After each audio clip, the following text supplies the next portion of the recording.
You can begin. All right, I'd like to call to order the 1 p.m. regularly scheduled meeting of June 7th for the town trustees. So let's start with the Pledge of Allegiance. Pledge of Allegiance, flag, to the flag of the United States of America, the to the Republic, republic which stands one one nation, nation, God, under God, indivisible, indivisible, with liberty and justice for all. Will Secretary Treasurer Horowitz please call the roll? Sure. President Derek Schultz. Here. Secretary Treasurer Horowitz, I am here. Trustee Ed Warner Jr. Present. Trustee William Pell IV. Present. Trustee Ann Welker. Here. Mr. President, we have a quorum. Okay, great. Next regularly scheduled work session is on June 21st at 9:30 a.m. and the next regular meeting is on June 21st at 1 p.m. Via video conference right now, as it is. So first item on the agenda is a discussion with Greg Rivara and Bart Burke regarding commercial aquaculture prospects on that. Is Bart and Greg on? Greg Rivera is here. Okay. Mr. Burke? Let's see. I don't see him. Unless he's on the phone. Hello, I'm here. Okay. And You can put your video on. maybe for a Yep, minute. I got it. Okay, there you go. Cool. There you go. Hey, Greg. How's everybody? Good. How are you, buddy? Greg. Good, thanks. Hey, So, yeah. while we got you on there, Greg, in your opinion, as far as salinity levels and effect on soft clams, what do you think is a trigger point where they're going to really start to have some problems? Can you, off the top of your head, can you do that, or you want to? I would say like low teens maybe. Yeah, what happens when it gets down to about 9 in salinity? They probably won't reproduce at that, but they should be able to go through that for short periods, I would think. Uh-huh. Unless they spawn. You mean the spawning stress on top of the salinity Yes. stress? Yeah. Mm-hmm. We're specifically talking about mecox. The salinity is under 10 down there. And wintertime, we've had the salinity down in the, 9, 10, like that. But they're not filtering. They're very, quiet that time of year. Once it gets warm and they start to filter, Right. they probably spawned in the last 2 weeks. The oysters are going to come up on their cycle to spawn probably in the next 2 weeks. So once the salinity gets under 10, I think it's really going to stress them out. Mm-hmm. Yeah. Okay. You theoretically could lose the whole crop? All the Well, spawners? the last time we had a salinity drop that low, we lost all the oysters in mecox. Mm-hmm. I think that was 85 or 86. We had 17 inches of rain in a day and a half, and it went to 0, and we lost all the oysters in there. Mm-hmm. So, Okay. Well, I don't know, maybe Bart's having some technical difficulties. Why don't we start out, Greg? I'll start it with Greg and Scott and I and Bart Burke, and I don't remember the other gentleman's name, met down at the old Swan Marina down there in East Quogue, and we were discussing the potential for a commercial aquaculture site where some of the people who want to get into it commercially can possibly raise some shellfish, some oysters above the breeder sanctuary. So, Greg, you wanted to add on that? Yeah, I mean, right now they'd like to get access to your underwater land to float some nursery cages. So it would be kind of to the south of the CPF site. And then maybe in the near future, get some of the upland that the CPF money's paid for to put up maybe a land-based nursery system. So small upweller, they could put small oysters in to go out to the bay, and maybe even utilize that house and some of the surrounding property for storage. Right. Eric, would that be off the Durop property in East Quogue? Yeah, it's the old marina that's down there, Headalots Yeah, Road. That's That's where Skyafort. that's where the Baymen's Association had grown their oysters and clams for many, many years up there. We had tremendous success in the clams growing in that area. Even though it was a bad area for the brown tide, the clams and shellfish did thrive there. Right, well, Yeah. that's, we started with the discussion because we have that old sail loft there that's not being used.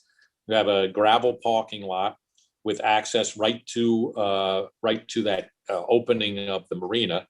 And we thought that maybe we should start doing some pilot project there to, wanted to get the board's feelings on the concept of that. We can work out the details later as far as how we're going to do a private and commercial, a governmental and commercial enterprise. But, if I know there's a tremendous amount of growth there, and if we put the cages above in that protected area, it might work.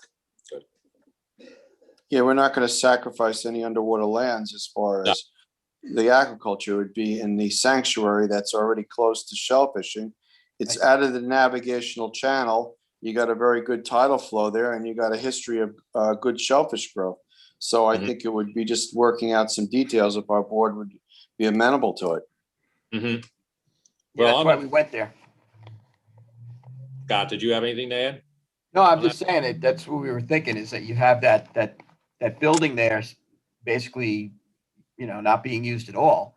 So you have a fantastic, water body there where you could successfully handle this. And like you said, perhaps there's more opportunities for utilizing the upland, utilizing that whole area for the benefits. So, I think it's something that we really should pursue. And that's why we went and had the meeting down there. Right.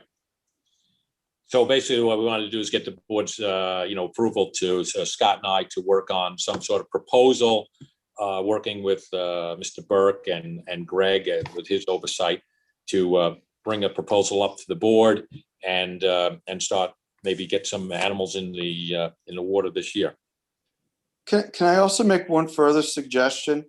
I know the area historically has always been very good for, I believe it's called sugar kelp, the brown kelp that grows there in the winter.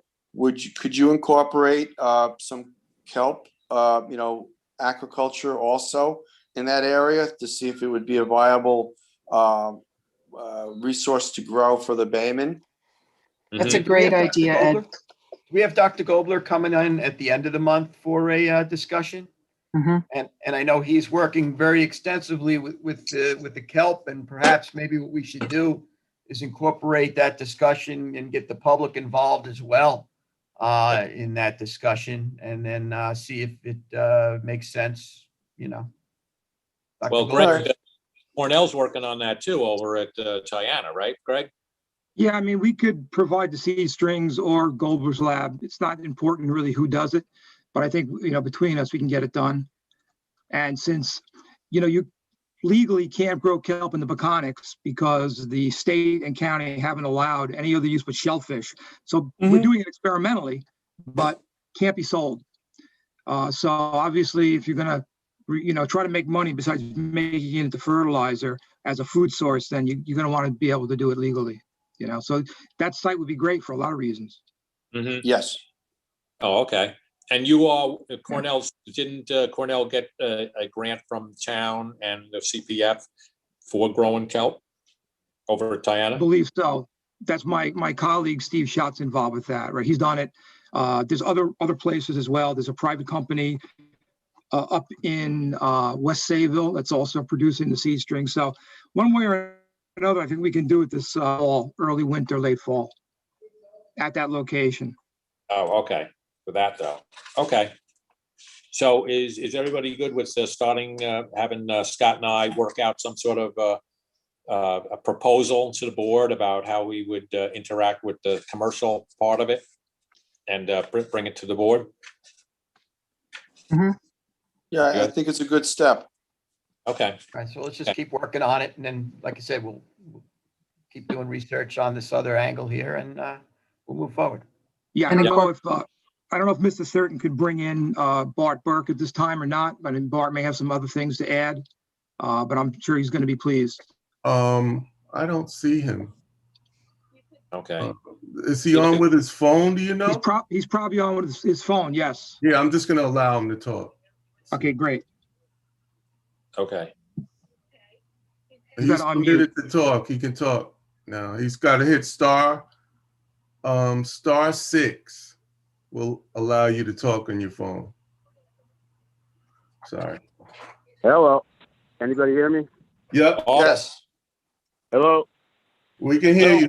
Hey, Bart. Yeah. Okay, great. Hi, how are you? Bart Smith here. Have you been listening to what we've been saying? I heard the whole thing. Can Oh, you okay. repeat your name, sir? I didn't get it for the record. I'm sorry. I'm not sure I heard that. What was it? What did they Say your answer? name for the record. My name for the record is Bartels Burke. I'm owner and operator of Happy Oyster Company. I also work part-time at Cornell Cooperative Extension as a marine hatchery technician. Very much. Okay. Very good. Cool.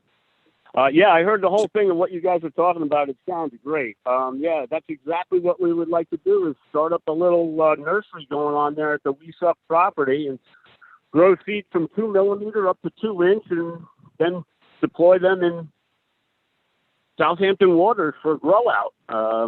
That's the bottom line. I mean, commercial aquaculture is something of the future here, and I think we all got to step up to the plate a little bit in Southampton Town. That's exactly what we want to do. And if you want to do kelp, I'm all in on that too. But like Greg was talking about with the kelp is a problem about selling it or this or that. But we can, hey, I'm sure it's going to grow there for sure. It's growing in Mauritius Bay very well. It would grow pretty well in Shinnecock Bay as well.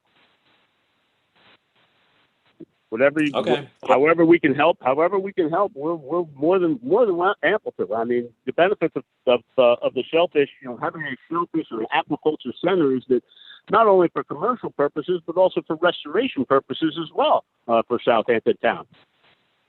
Mm-hmm. Absolutely.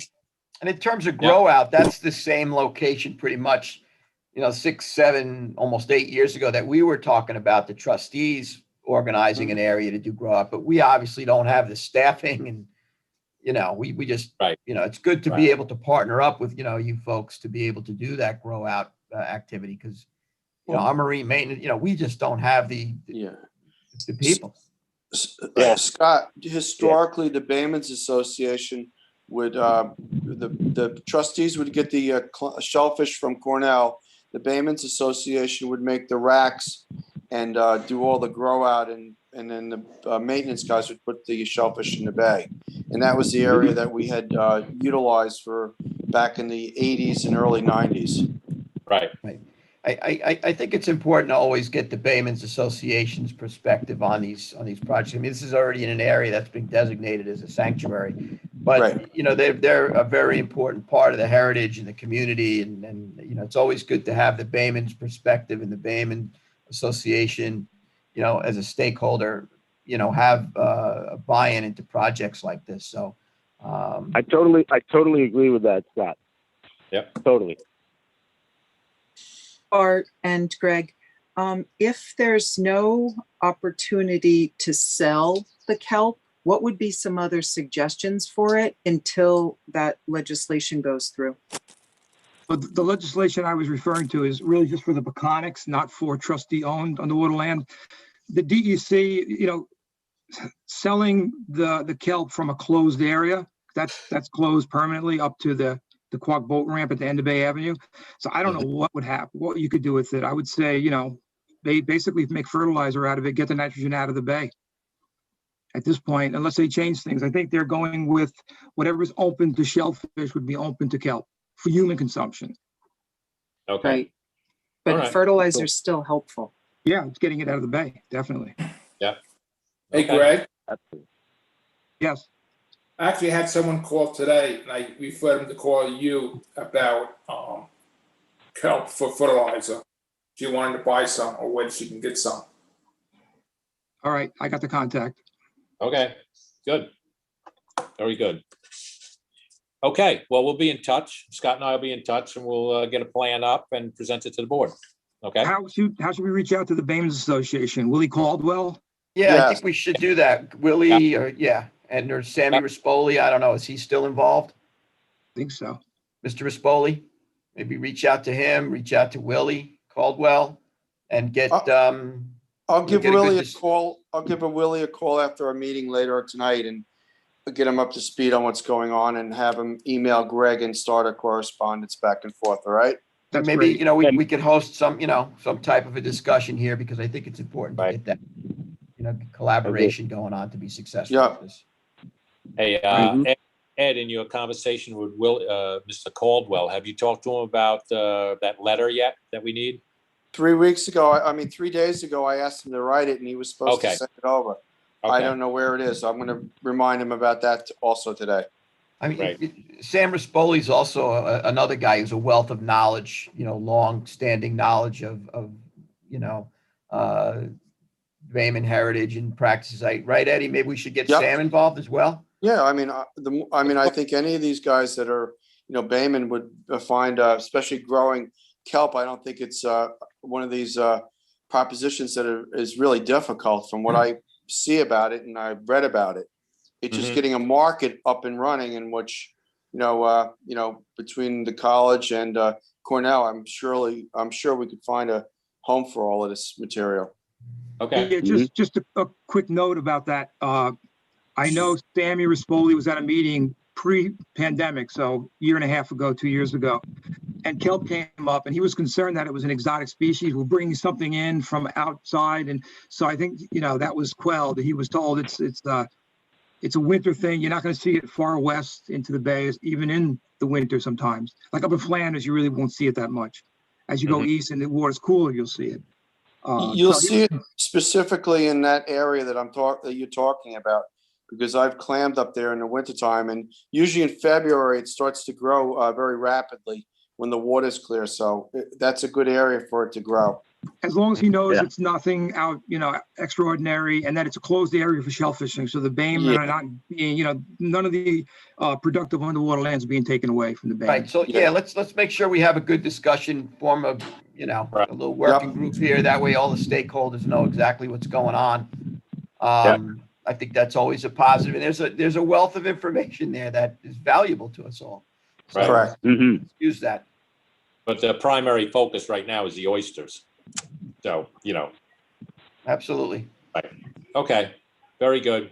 We'll start Have working. you, Thank you. Thank you very much. have you spoken with or met with anybody from CPF yet about this? No, it doesn't have anything. Well, I spoke to, well, John Bouvier was there at the site. He's in favor of it. I've been in discussions with him for quite a while on this particular site. But perhaps it should be run past CPF as well. Well, I it will guess be. if they're going to use the uplands, When the object today is to get the board's favor of it, and then come up with a proposal so that we can put it to them. Yes. Great. Yep. Okay. Cool. Thanks a lot. Thanks a lot. Thank for you. coming. Thank I'll you. talk to you. Thank Bye, you very much. Greg. Bye, Bart. Bye-bye. We'll be in touch. Okay. Okay, I'd like to make a motion that we open the public hearing for 65 Cliff Drive LLC, located in New York. Have second. second. Second. Scott seconded. All in favor? Aye. All right. Bye. You know who needs to come in? 100 Get some people. hands raised, huh? Can you raise your hand if you need to come in? Thank you. Thank you so much. That's one way to get a hand.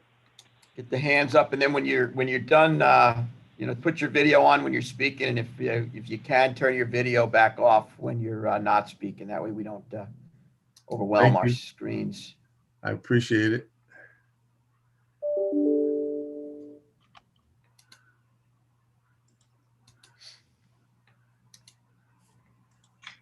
Okay, I think I got everybody.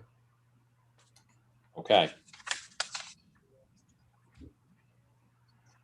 All right. So let me just say that from the start, let me say that I've been in touch with the DEC, and Scott and I have a meeting with the DEC this week to coordinate the approval process and then we're going to be speaking to their attorney and their permit administrator, and maybe a few other people, but that's scheduled for this meeting so we can coordinate the efforts on this and get this thing moving along. Okay, anybody else, anyone have anything to speak about?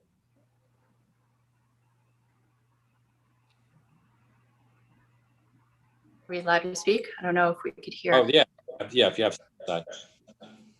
So when you, Tiffany Gavin, 53 Cliff, I hope everyone is well. When you say you're going to be speaking with the DEC, with what plan are you going to be working off of? The plan that we're talking about now, and to see where they are on the subject, because they had initially indicated that they wanted a low sill bulkhead, and they were concerned about some of the wetland grass. So we're going to work all that out so it's coordinated, so it goes through smoothly. So you and the DEC are going to present what has to be done to 65 Cliff, and are they given an option to contest this, or they're going to have to do what you say? It's a start of a conversation. It's a start of a conversation, okay? So you're gonna have a lot of questions that we're not gonna be able to answer right now until we have that conversation and just determine what's gonna work for the applicant. You know, if you have a plan that is approved here and it's not gonna get approved at the DEC, it's gonna be a useless plan. So the bottom How do we line is, compel them? Excuse me? But shouldn't we have some information to compel them? It has been 592 days since that bulkhead was removed and the landslide has been sitting here, changing the entire area. They're aware of the situation, and that's why they have their lawyer present to determine what action or not action they're going to take. I mean, I can't tell them to do anything. I can't force them to do anything, but it makes sense to have a plan that's, you know, they've been sent our plan, or the plan that we've been discussing already. So we're going to fine tune it so it doesn't get lost in this morass of, you know, people looking at reviewing the project. Okay. Aram, I did, from First Coastal, did reach out to Ms. Van John, and she said that they would not be amending any of their plans until they have information from the trustees. Is that the information that they're communicating to you? I haven't had any conversations with them at all. So they're not working on anything. Can I clarify, please? Madeline Van John for the applicant. Yeah. At the last meeting, the trustees stated that you were going to have your staff review all of the materials and do their own report and calculations. So my understanding was we were waiting on that before. Yeah, okay. Sorry. Well, you know, it's going to be very difficult to calculate exactly how much fill is going to come in. And it's kind of a moot point anyway. It's relative to the height of the bulkhead and what the bulkhead can take. If it's the same size as the original bulkhead, then you're going to be limited by how much fill you can put there. So, you know, you can put calculations as much as you want.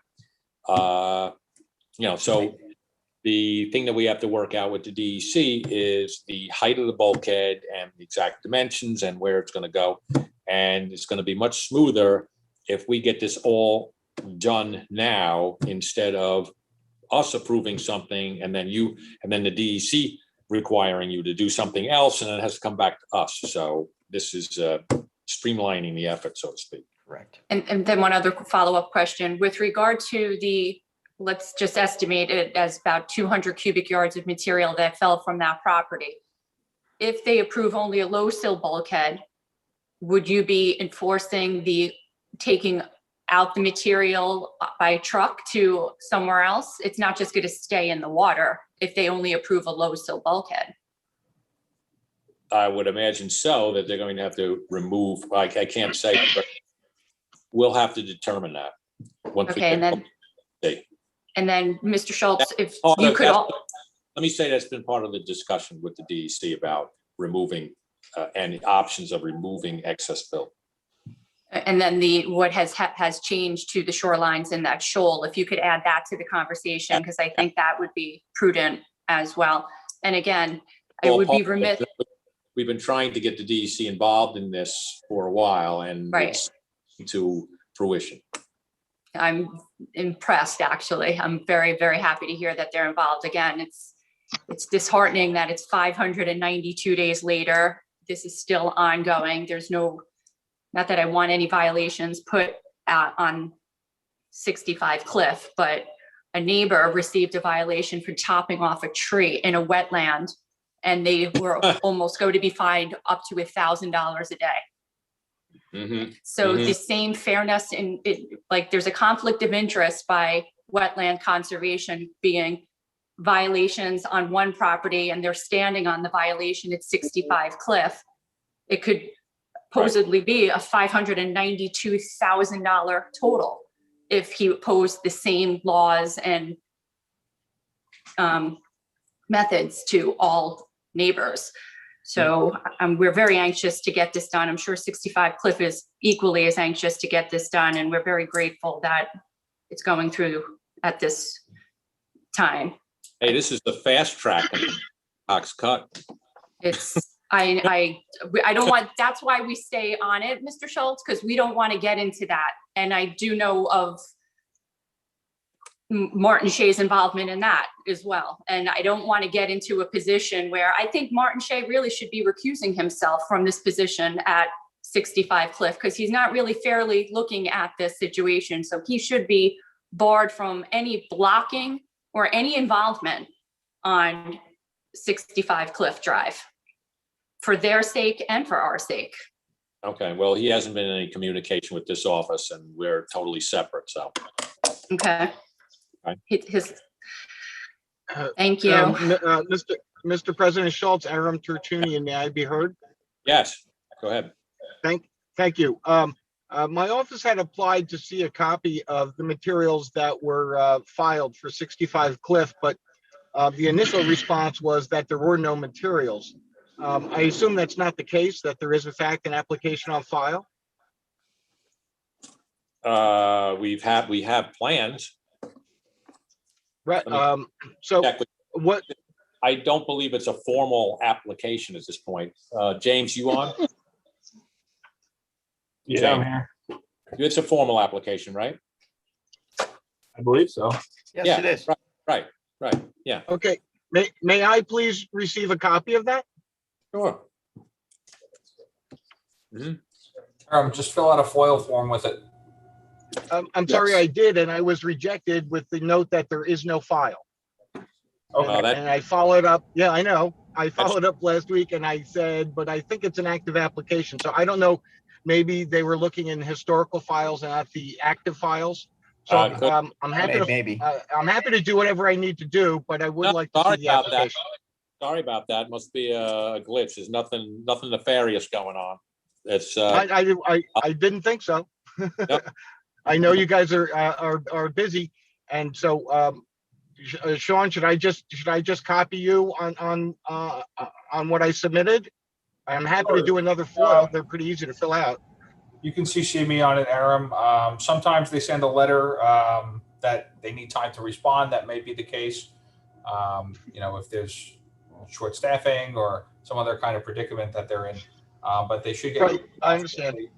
CC me on it. We'll make sure you get it. Let's get this to move this thing along here. With this getting that FOIL out. I don't like the situation where people. No, I know you guys have been short-staffed and your office is always terrific. I thought maybe there was just a disconnect between active and archived. No. Okay, we'll get it possible. Thank you very much. Okay. Does anyone else want to speak on this?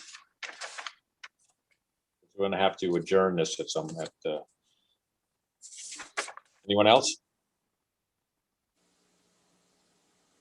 I think we've got a lot of commentary from the public already on this. Yes. Charles, you got anybody else? Am I on here? We could hear you. Can you hear me? Yes. Oh, okay. I think we have Mrs. a lot of Brody. commentary. Did you want to speak, Mrs. Brody? Yes, I just wanted to ask, good afternoon, everyone. Hope you're all well. Just wanted to ask, if you're going to talk to the DEC, do we have any kind of timeline that they will get back to you, or that you'll meet with them? We're gonna meet with them we're gonna have a discussion this week. We've been waiting to have a discussion with them until we had some progress on a formal application, because when you're doing a project, you can't just satisfy one regulatory authority permit. You have to satisfy them all. So like President Schultz was saying, this is more of a fast track situation that's going on here to try and remedy the problem in the best interest of everybody. So now that we're actively working on a formal application, we'd like to see what everybody's thoughts are, so that when we reconvene, this public hearing, perhaps we have better and more information in terms of what's going to be successful. So really to comment on things prior to that, it's really just purely speculation. Right. So a couple of us that have been having these conversations will move forward with that, and then we'll go to the next step beyond that. Okay. Just as he had said, people were thinking more on the lines and of a low sill type of a bulkhead. All right. And there's this whole question about calculations. So we really got to see what direction we're going to go here. Because if we approve something, it's not approved by somebody else, it's useless. Okay.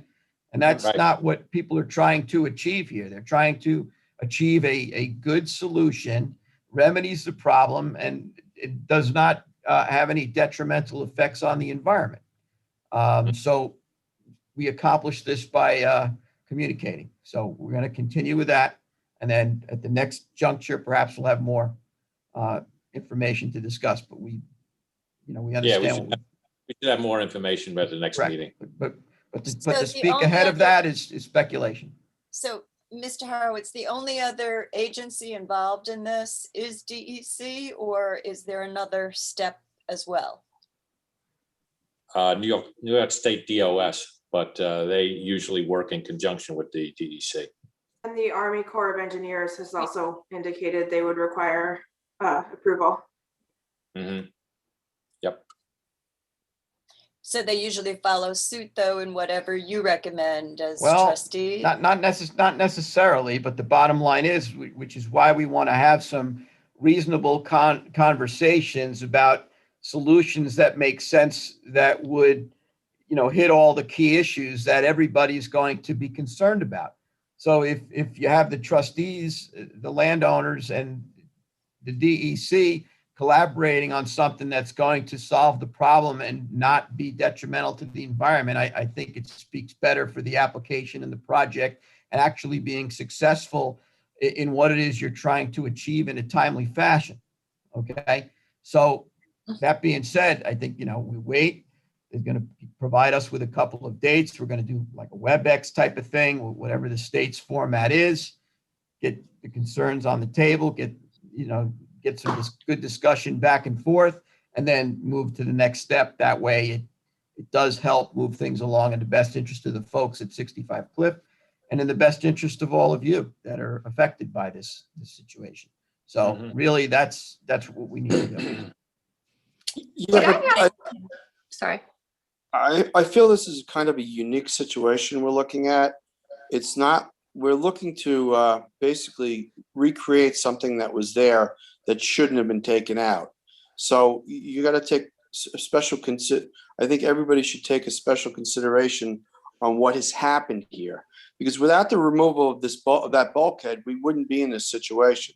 Right. So we really have to take a hard look at that, the cause of this situation. Mm-hmm. Right. Could I ask a really stupid question? Right. Was it confirmed that that property was in fact wetlands?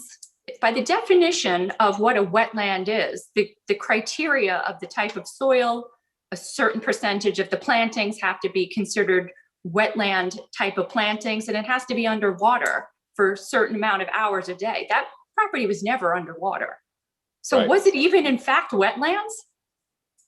Well, there are multiple definitions of wetlands. Yeah, there are high marsh wetlands, and then there's low marsh wetlands. So it might have had some of the higher marsh wetlands on it. So yes, it probably did have some wetlands on it. I see. Okay. I just was wondering if it might have not even had to happen and go into wetland conservation. Oh, well, It's beyond that point now. Now we're, Clearly. Yeah, it's definitely well beyond that. So okay. more to follow. Let's Thank adjourn this and we'll have more information at the next meeting and try to get this thing resolved. Thank you. Good luck at your meeting with the DEC. We appreciate your efforts and energy as always. Okay, thank you. I have one question though. Yes. What happens if we don't like what the DEC has to say at this point? Because we've given them 2 years. We contacted them, I don't know how many times, as did Aram, as did our attorney, and they never really responded in any way. They had no interest in this. Now they have an interest for some reason. You were interested. You were interested in solving this problem. Of course we were. The DEC could care less. Now we're worried about what the DEC says? Well, Excuse me, Listen, permit. can you state your name first? You did not state your name. Okay, right, sorry. Joe Vardy. Let's do this. Let's try and keep making progress on this. I understand your frustration. We all have our frustrations, but we're making some progress on a solution.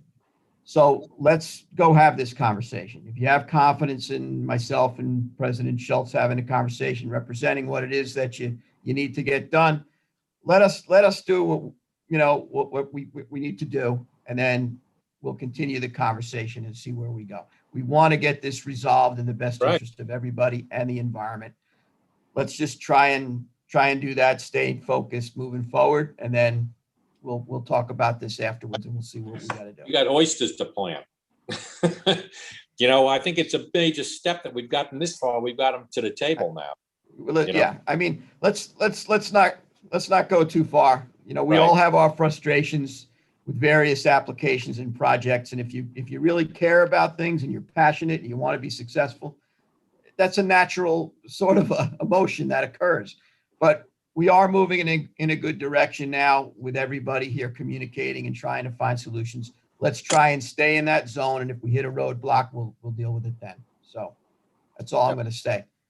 Okay. Thank you. Okay. Anyone else?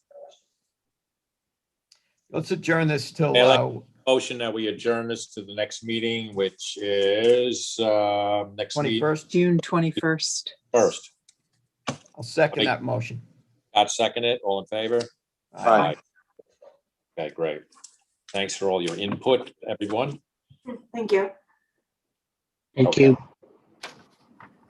Second item on the agenda is a public hearing on amendment of the Blue Book Article 7, Section 53 pier line in designated areas, quotation F in Sag Harbor Cove. Make a motion that we open that hearing. Second. Scott second it. All in favor? Aye. Okay. Charles, could you please bring on Matt Ivins if he's there? He is in.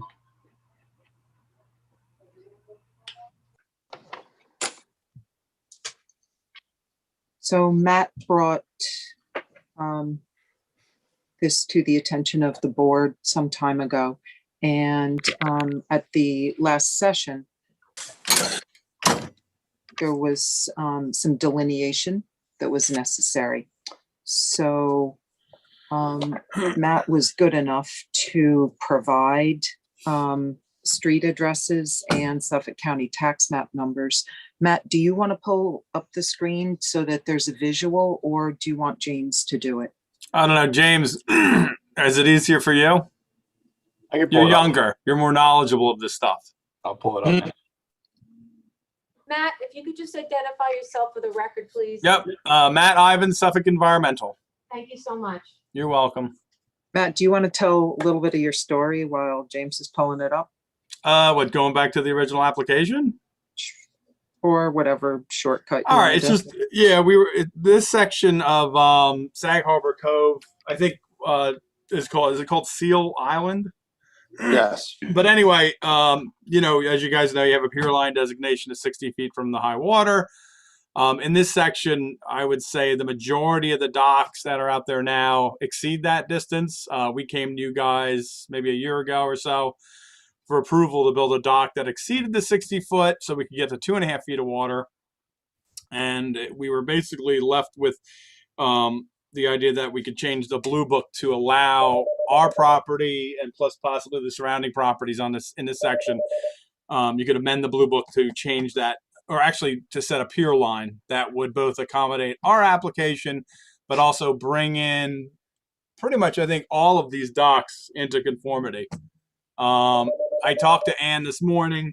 I provided a list of the addresses and tax map numbers for the properties you see before you. And then I think we're left with figuring out, how we should determine water depths for all these properties, specifically at the seaward end of the docks. And I guess there's two routes to go, and it's entirely up to Ann, really, how we go about doing this. We can either go through all the files on these lots, hoping to find some kind of a hydrographic survey or a plan showing these soundings, or honestly, and it's up to James too, if James wants to meet me, I mean, we can just hit all these docks in about 2 hours by kayak or even less during a low tide and just give approximate water depths. And that's about it. I think the second choice is the best, Matt. That way you get real time, because some of the water depths on these docks, they might be 30 years old. Yeah, So no, I agree. To get more current depths would be, being that we're going to try to adopt or amend the blue book, I think it would give us the best precise measurements. Just remember, it's going to be an approximate. I mean, we could be off depending upon the moon phase and all that stuff by a couple inches. Yeah, but from my local knowledge of this area, I think 90 feet would give you just about all of the docks that are there. Yeah. 2.5 feet of water. Historically, there used to be a lot of eelgrass here. There has not been eelgrass here since the late 80s. So you're not going to have submerged aquatic vegetation. And one other thing, the majority of this shoreline is rimmed with very large boulders. When I say very large, some of them are as big as pickup trucks, or if not bigger. So you'll be siting these docks further out off the beach, away from them, so you'll get safer navigation. So I think it's a good exercise for us to go through here. All right. If you want to up the depths, you have your current application a depth chart, right, Matt? I'm sorry, wait, what was the question again? That on your current application that you have a new survey, right? Yep. Okay, and then just find a spot where it is where you can identify what the depth is, put a pole down, mark it, and then go around, and then you can interpolate on all the different properties using that mark. Yeah, we could do that. I mean, I have one, like I basically have a surveying stick that, we can go down to 6 feet with. Okay, but you can measure where on a certain place on your newest depth survey and see how it relates to the depth survey as to what the tide is at that time by, when you take that. And if it's plus 6 inches or minus 6 inches, just go around. Extrapolate it. Okay. Right. I mean, I'll still aim for low tide. It's just easier and it's usually safer anyway. Okay. Okay. So I'll just, James, are you up for this? Sure. All right. How could you not be? I know. I'm like giving you freedom for the day, man. Getting sandwiches too? I mean, come on. Wow. Why do you think I'm bringing James? Yeah. Charles, for some reason, I keep getting booted out of sharing the screen. There we go. Okay. All right. Hey, Ed. Yes, Billy. I have a question about like the shoreline, what you were talking about. Wouldn't we be better off just doing a section at a time instead of doing all the way around? Because you're covering a lot of area, and some areas it might the pier line, what we decided to do might be too long for that one area because of a rock or how it goes down. It would be up to 90 feet. So if an area you require 2.5 feet of water at 60 feet, the dock would only be 60 feet, Billy. So I think doing an area like this would be very productive because you're taking a larger area, and there are some docks here that are 90 feet, 89, 87, that have adequate water, and there's a shorter dock that has like 53, I think, that has adequate water. So you setting it like this, I think, would give us the most flexibility as far as putting docks in here and being able to move away from the larger rocks that are closer to the beach. This, I would they're still feel very comfortable if we just did one smaller section at a time to see how it's done. I think it would be quicker. The time you go to all these different properties to get the water depth, that's a lot of area to cover, and you know we don't want to make a mistake. If we do a handful at one time, then we could do another handful another time, not the whole area.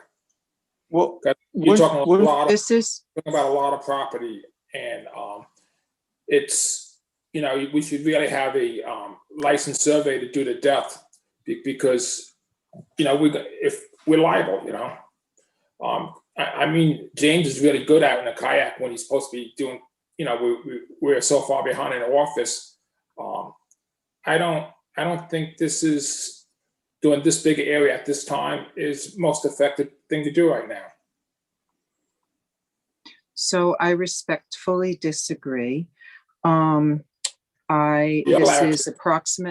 This is approximately 20 properties, and they all are in the same area. They're within a quarter mile of each other, and they're all suffering from the same issue.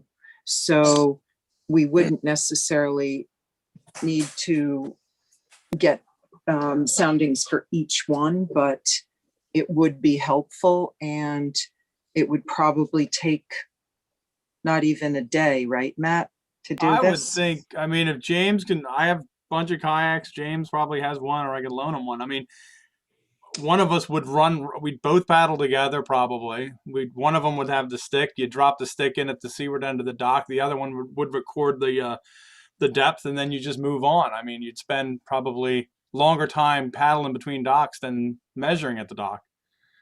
I mean, once in the water, I think it'd probably take you maybe not even a half an hour.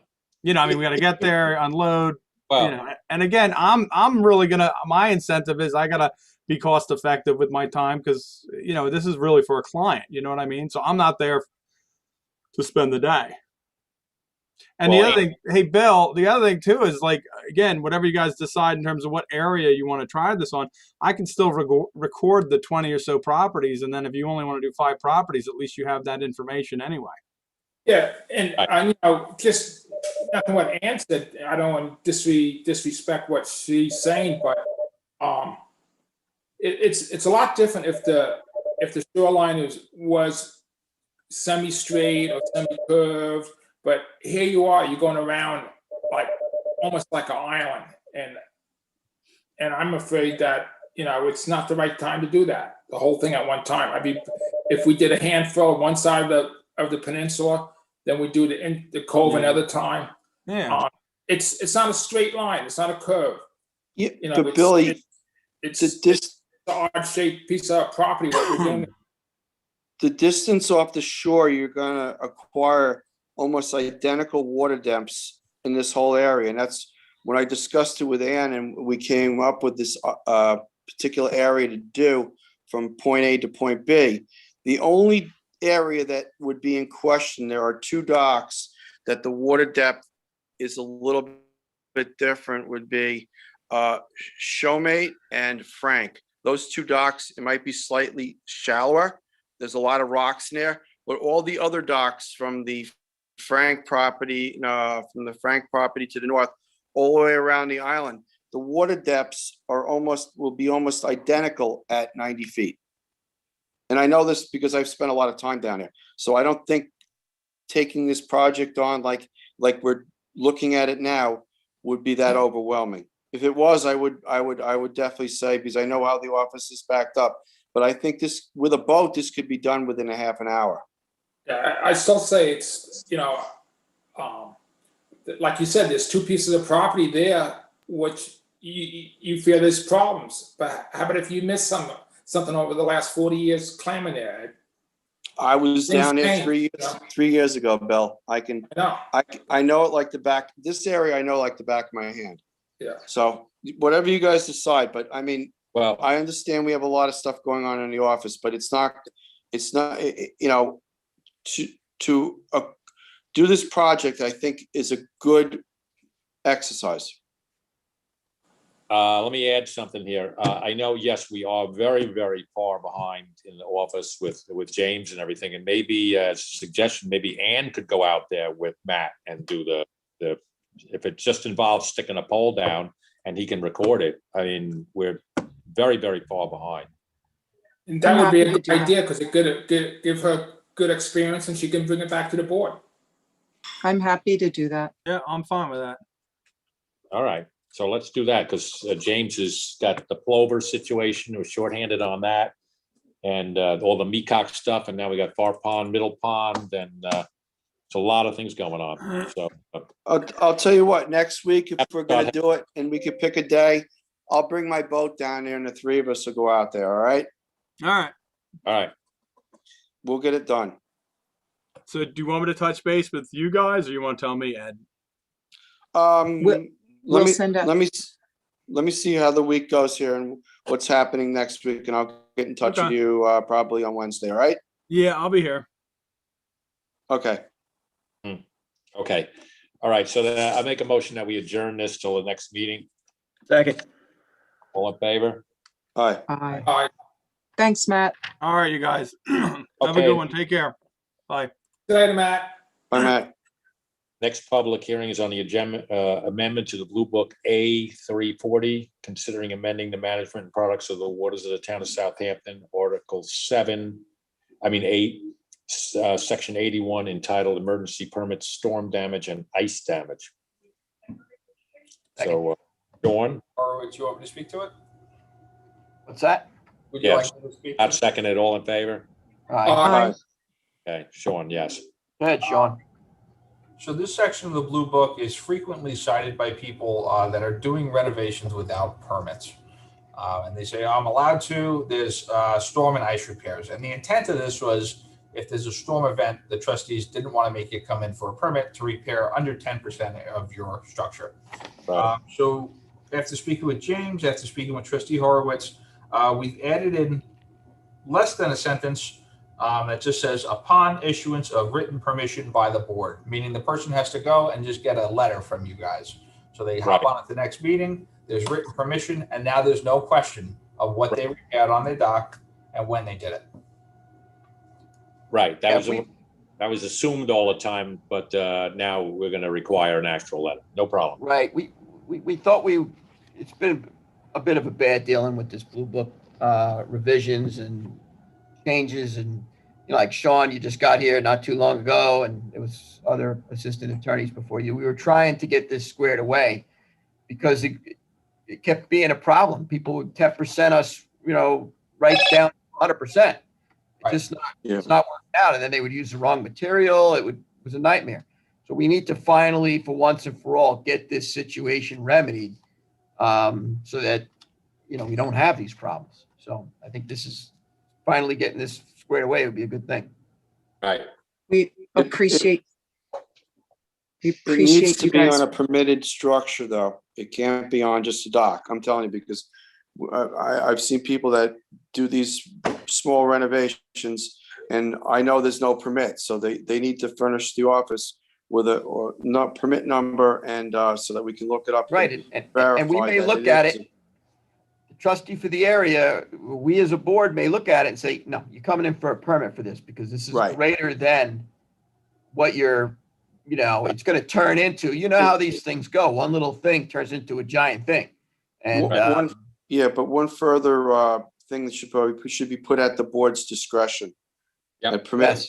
The necessity for a permit should be at the board's discretion. Yes. So if it That looks way like the it's final more, say is for us.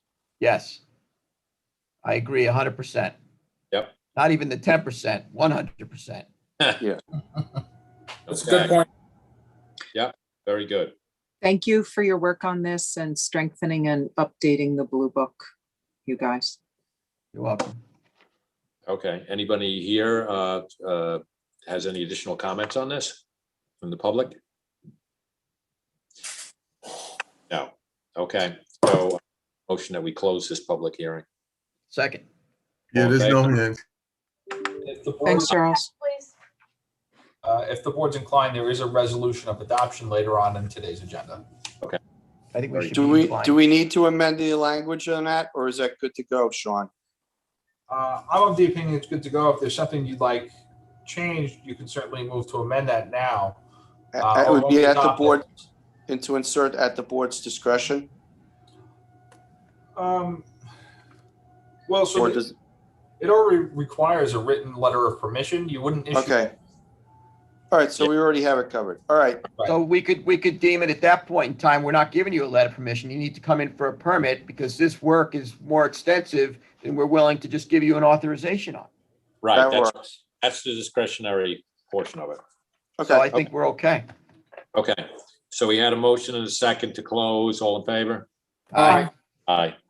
Okay, very good. Okay, fourth public hearing. Public hearing to consider amending the management and products of the waters of the town of Southampton, Article 7, Section 47, permits required. Application procedure, issuance, inspections to establish requirement of demolition permit and amends public hearing time frame and procedural requirements. So Sean, you want to make any comments on this? Or We got to open it up. Do we open that up? Oh, yeah, I'll open the I'll public. second that to open the public hearing. All in favor? Aye.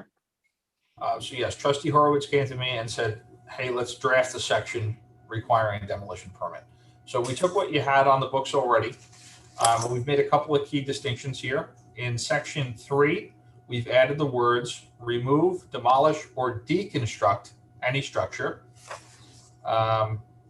Skipping ahead to Section F, we are essentially requiring an application for demolition with basically the things you're asking for in a building permit: a survey, a description of the land and water body, the full name and address of the owners and applicants, a description of the work proposed, a structural engineering report, a statement of the use or occupancy of the land, whether it's commercial or residential, a recorded deed from the Suffolk County Clerk's Office, so we can make sure the person actually owns the thing they're looking to demolish, a hold harmless form executed in favor of the Board of Trustees, and color photographs of all structures that are part of the application.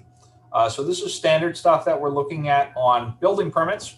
We would now require this as well on demolition permits. So this is exactly the scenario where someone wants to remove a bulkhead or a dock or any structure that has been permitted by the trustees. This would be the mechanism to remove that type of structure. I was not happy with the way this whole 65 cliff thing has played out. And I think it needs to be absolutely 100% clear that if you're going to engage in this with the Board of Trustees, then you're going to have to file a permit. And I don't want there to be, Sean's very well versed in the court system and how justice court works and so forth. And I think that the board needs to be in the best position that we can be to protect our trust properties and minimize unintended consequences to adjoining properties. We've all spent, how much time on the first public hearing? I think having measures like this in place, I think will be very helpful to this board and perhaps help eliminate the waste of time, energy, effort, staffing, aggregate, whatever in situations like that. So I think it helps, again, clean up the blue book for the benefit of the environment and this board. The intent here is you don't have to go back and calculate what was deposited or what was disturbed, or up front, how this will be remediated. Also, on the procedural side of things, we made a few more changes. If I can just have another minute of your time. Sure. So we've added some rules for adjournments on all permits. So these requirements, skipping ahead to section, it is in section J2C is where we pick up next. And essentially, what this rule change would impose would be failure to provide the Board of Trustees with required proof of notice and causing a situation where a public hearing has to be renoticed would be a cost to the applicant rather than to the trustees board on the second occurrence. So the first one's a freebie. Everybody gets their first publishing. If they delay their public hearing from opening, they now are bearing that cost. Further, we've imposed some timelines here. That a public hearing shall be held no sooner than 15 days from the date an application is deemed complete. So the office will give them a one-page form letter that says their application is complete and schedule the hearing 15 days out from then. And there's one more rule that's proposed, that the trustees shall close a public hearing within 60 days of the hearing's opening and within 180 days from the date an application is deemed complete, as evidenced by notice of complete application, unless an extension is mutually agreed upon by the Board of the Trustees and the applicant. So that gives you a little carve out where if someone says, hey, I have to go to DEC or I have to go to Army Corps, you're stipulating up front, you'll have that time to finish your application. If not, if they're just not getting it together, that gives you a time frame to close their application and they're going to lose their application fees. We've had to renotice things this year, correct? We've had right? a couple instances of that. Right. So I mean, that's a big inconvenience on the staff and on the board.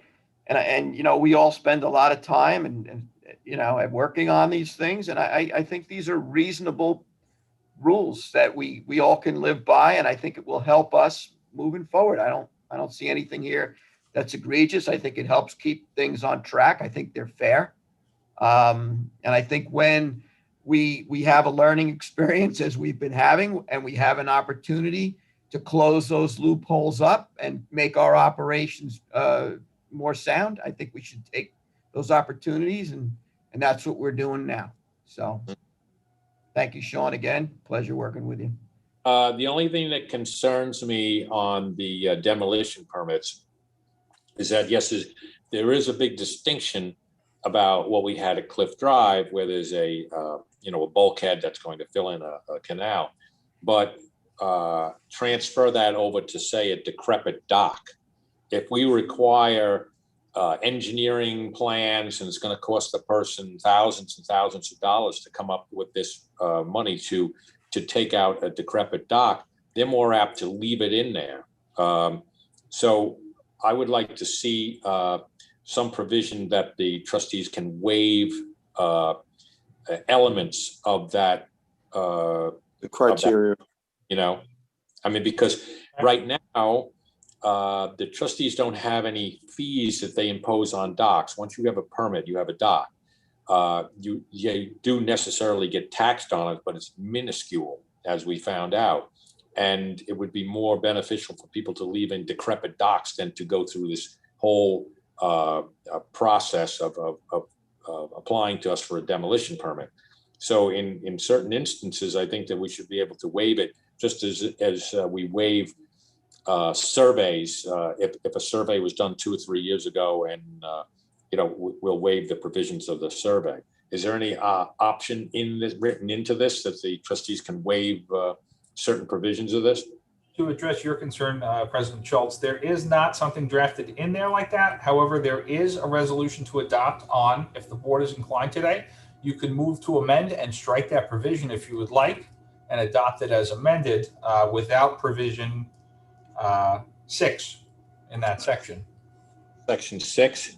Well, you can leave that in. I would just like to put in that the board can waive any of the above requirements at their discretion. Sure, you could add that language. That's something that, we took the kitchen sink approach here and threw in every requirement that could be conceivably possible. The board's certainly free to modify this list. Okay. Sometimes it becomes egregious, and you'll have some, docks that should be removed, and it's. Do we currently have the ability to revoke somebody's permit for a dilapidated dock or structure that's in the waterway? Do we have that now, Sean? Well, so just to stick on the point here, what if we inserted the language, requirements may be waived for good cause shown as determined by the Board of Trustees. That sounds great. Okay. That's great. Perfect. Thanks, Sean You're welcome. and Scott. So we're gonna add that in, we're gonna motion to amend when later on in the agenda then. Okay, that's good. Okay, anyone from the public have anything to say on this? No, Charles? Charles? He may have stepped outside. Oh, all right, I'm here. Anybody I'm raising their here. hand? Sorry. that's okay. What do Anyone you else? need? Anybody Anybody else? raising their hand to speak on this No, public? no hands. No Make a hands. Close this public hearing. Second. Got seconded, all in favor? All right. Aye. Okay. So, then we'll go to public portion. Here for public portion. Any hands up?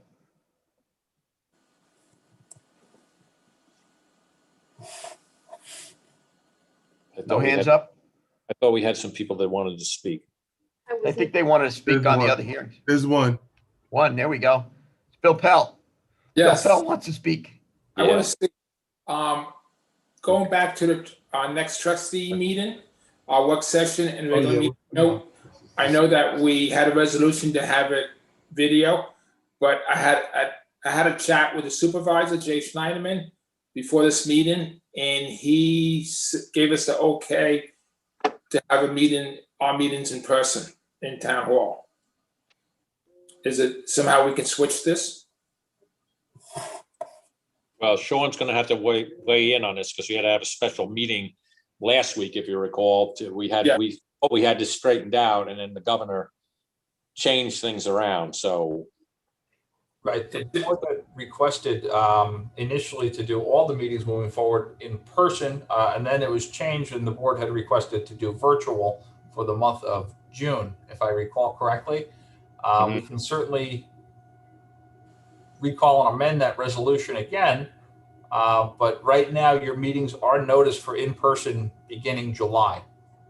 It's up to the board. What would the board like to do? You want to try to change it or just play it out in Zoom? How would we handle public hearings if we're in person because of the number of people that are permitted or restricted? How would that happen? Is it possible to do a hybrid so that people can speak? You would have to discuss that option with Deputy Supervisor Frank Sapone. Yeah, I know. He's been authorized by the supervisor to, take charge of all this stuff, and he's made it very. Something you can do it. You can do it, but the amount of people that want to speak is the big deal. Right. So they're going to have to give you permission to do it, but I'm saying that the technology will allow it to happen. It's tricky, but I'm doing it slowly with the town board. I just want to make sure that everyone that wants to speak can speak. Is the town board meeting right now in the building? There's a town board tomorrow In the building. But the thing is the volume is the point. And I want to, right now, this is the best way to get to everyone. And I'm not saying we can't do it, but this is the best platform. We don't have big volume, not like the town board. In the meantime, Town board doesn't have big volume. Yeah. In the meantime, like in what Ann was worrying about, you can go to school and the kids don't have to wear masks in the classroom. No, I think they changed it, Billy, again. They changed it. They don't have to wear masks. No masks. My All right, wife's. it's up to you guys, Okay. Yeah, but this is going to get really confusing. Why don't we just do one more Zoom meeting and then officially start in July? July? Our regular meetings. We could just stay the way we are right now instead of making more resolutions back and forth. It's really getting ridiculous. Just go back in July. One more meeting. Yes. Okay. So right now, you noticed in person for July. If you want to change June, we can renotice it and do a special meeting and change it. It's a board decision, though. It doesn't matter to me. Whatever you guys want to do. I would say we've already been switching back and forth. I would say let it play out and then go back in July. Yeah, I think we ought to I agree. stay the course right now. It's getting way too complicated. Yes, I can wear shorts for one more meeting. Okay. And No you can shoes. and you can No pet your shoes. dog at the same time, give it biscuits and stuff. Yeah, he's waiting. Yeah. Okay. Another hand up. Anything more for public portion? One more person. Okay. You're muted, Okay, unmute Mark. yourself. Yes. There Hi, he I'm goes. Mark Haves. I'd like to thank the trustees for trying to push the sand back in Far Pond. I have given Lisa, I sent her a whole bunch of pictures that I hope she'll pass around to all the board members. I did circulate to the board, yes, thank you. And I will tell you, unfortunately, what was done helped a little bit, but the channel, after you see the pictures at low tide, which I took yesterday, will show you that the channel is no more than 4 feet wide. Right. So I don't know who, could someone tell me when this was done and how it was done? How, what was done? The job? The job of pushing the sand back. Well, Friday. this job just to move the existing sand that got washed over to the west. Do you want, Ed, you want to explain it? Yes, we last year we did a project with Chesterfield Associates, having a machine go down there and removing the sand that had accumulated in the pond on the east side, filling in the wetlands. We pushed it back to the road end and to points to the south. This year we did the same project with the same contractor, moving the sand that Alex had put in front of the road for the last 3 years, pushing it back in front of the road, in front of Mr. Malcolmson's property, 72 Far Pond, and reestablishing a beach like was there back in the 80s, 90s, and early 2000s. So basically, we're going to look and see how the project fares out over the summertime with the project that was done at 72 Far Pond and the apron of rocks that was put in front of the road to stop the roadway from washing out. It was done on Friday at low tide. Basically, it took the operator about 5 hours to move the sand and replace it in front of the road end from where it came from. I see that.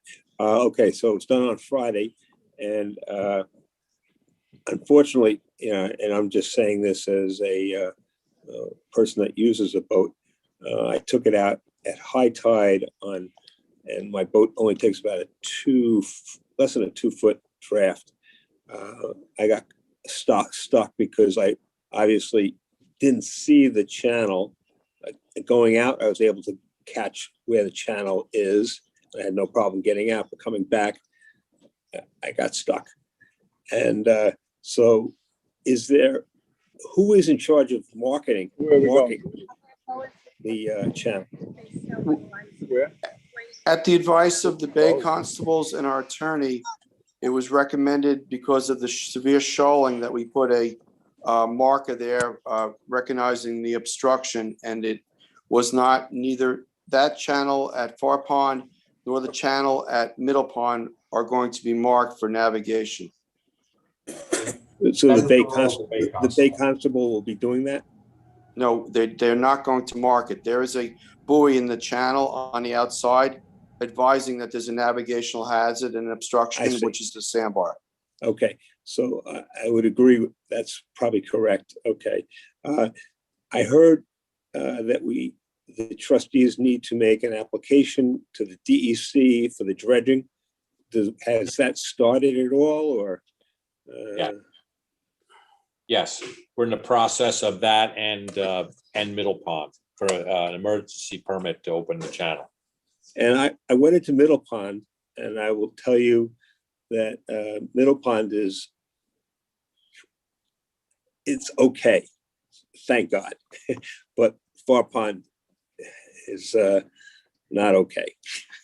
and I'm sure Lisa will pass around the pictures, and you'll see that the channel is very, very narrow. Yeah. No, I think we all that realize that, and that's why we're working to get the paperwork and all the information to the DEC so that they can say yes or no on some type of emergency dredge there. Right. Okay. Yeah. Thank you. We're working hard on it. Thank you, Eric. Thank you. Thanks for taking the time to speak, Mark. Okay, and Lisa, you'll pass around those pictures? I already did, yes. I saw them already. Oh, okay. And they'll be forwarded to the DEC also. So thanks Thank for. you. Mr. Abe, did you send a letter into our office recognizing this shoal or an email? Have you? That's No, I McDonald. Can you please forward a short email basically describing your boating excursion the other day so that we have it to send off with the pictures? Okay, Thank you. no problem. Thank you. Send it to Lisa? Yes, Yeah. please. Okay. Anyone else in the queue? I see no hands. There are people in the queue, but I see no hands. Okay. I've got to go speak to the trustee right now, so I'm just gonna let the two people that are here in case they have to speak. That's Okay. all right. Okay, sure. Thanks, Charles. Yeah. Good job. All right. No worries. Thanks. Move Okay, on to so applications. they're gonna move on to applications. I think I saw a hand raised though from one of those I don't have people. that. Yeah. I don't see that. I just see Mark's, but he already spoke. That's Mark. Yeah, I mean, It's flashing on and off. It was for D. Schwartz. Donald Schwartz, he has an email into the office asking to speak. Okay.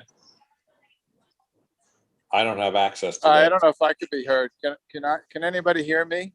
Yes. I can hear you. Mr. Schwartz, yes. Andrew. Sorry, this is Andrew Tarika, 19 Far Pond Road. Sorry for the breaking up. I'm on a cell phone walking around. I just wanted to follow up on a couple of comments that Mark Haves just brought up. The last time we spoke, we talked about the emergency permit, and I know you said that you're working on it. Is there any idea if the timeline will permit this to happen this season, or has the window for emergency work, assuming a permit was granted from the DEC, has that window passed? They can issue it at any. They can do it at any time.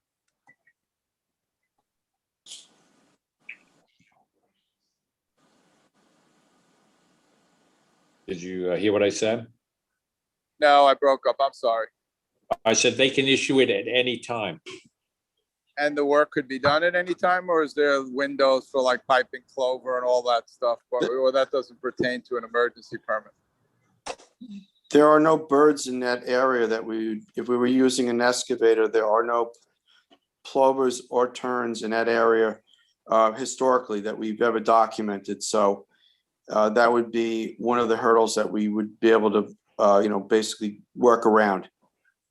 And as far as the timeline goes, these windows that are dredging windows in the spring, summer, fall, winter are specifically for hydraulic dredging, not for excavator dredging or machine dredging such as that. So right. they are more flexible. Yes. Got it. One more question. Assuming that a longer term solution is moving the channel further west and the spoils, being deposited behind the rock wall and behind Far Pond Road to recreate the beach. What is the process for getting the paperwork in place for that, assuming that it's deemed that is the proper longer term fix to the solution? That is in motion. The county holds those permits and they're in the process of revising them right now. So the emergency permit is being applied by us, and the county is still working on the county's end of it. So that's running concurrently. Got it. And is the Army Corps involved in any of this? Does it require a sign off from the Army Corps, or would it be the DEC, Andrew Walker, and then the powers that be at the DEC to sign off on his paperwork after he receives it from you guys?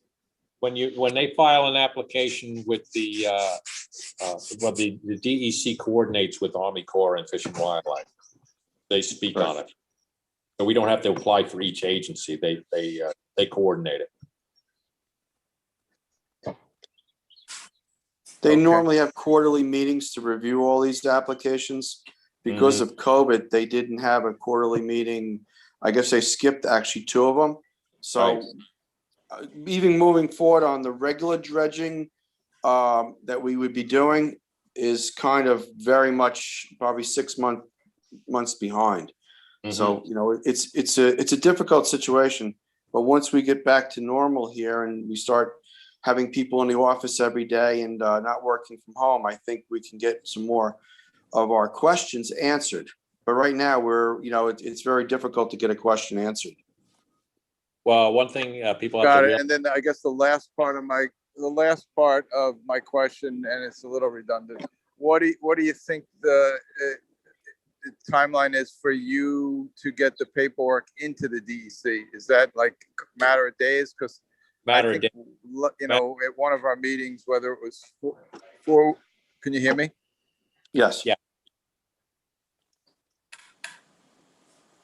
It's a matter of days. I think 4 weeks ago we talked about it, and 2 weeks ago we talked about it, and someone said they're going to walk it over to the DEC, and according to the DEC, they just don't have any paperwork for them to act on. So I was just wondering the timeline on the paperwork. I'm sorry if you can't hear me. We were working very diligently on the Mecox Bay situation, which is an environmental situation. And now we've got all the information. I expect it to probably be filed within maybe 2-3 days at the most. Got it. Okay. You have a letter in, All right. right? Thank you for your time. I appreciate you allowing me to speak. You have a letter in, right? I do have a letter in. I'll send another one in. I know it's helpful. Yep. Okay. Very helpful. Thanks. All right. Thank you for your time. Okay. Thank you, Mr. Trika. Anyone else? D. Schwartz. Yes. Can you hear me? Or Lori Wiltshire. Am I on? Yes, You Mr. are, Schwartz. yes. Good. Hi, how are you? How's everybody? Thank you. I was down there on Friday and I was able to watch the bulldozer operator. He did a great job. And he did try to enlarge the channel, but I don't think he did at all, which is what Mark was talking about.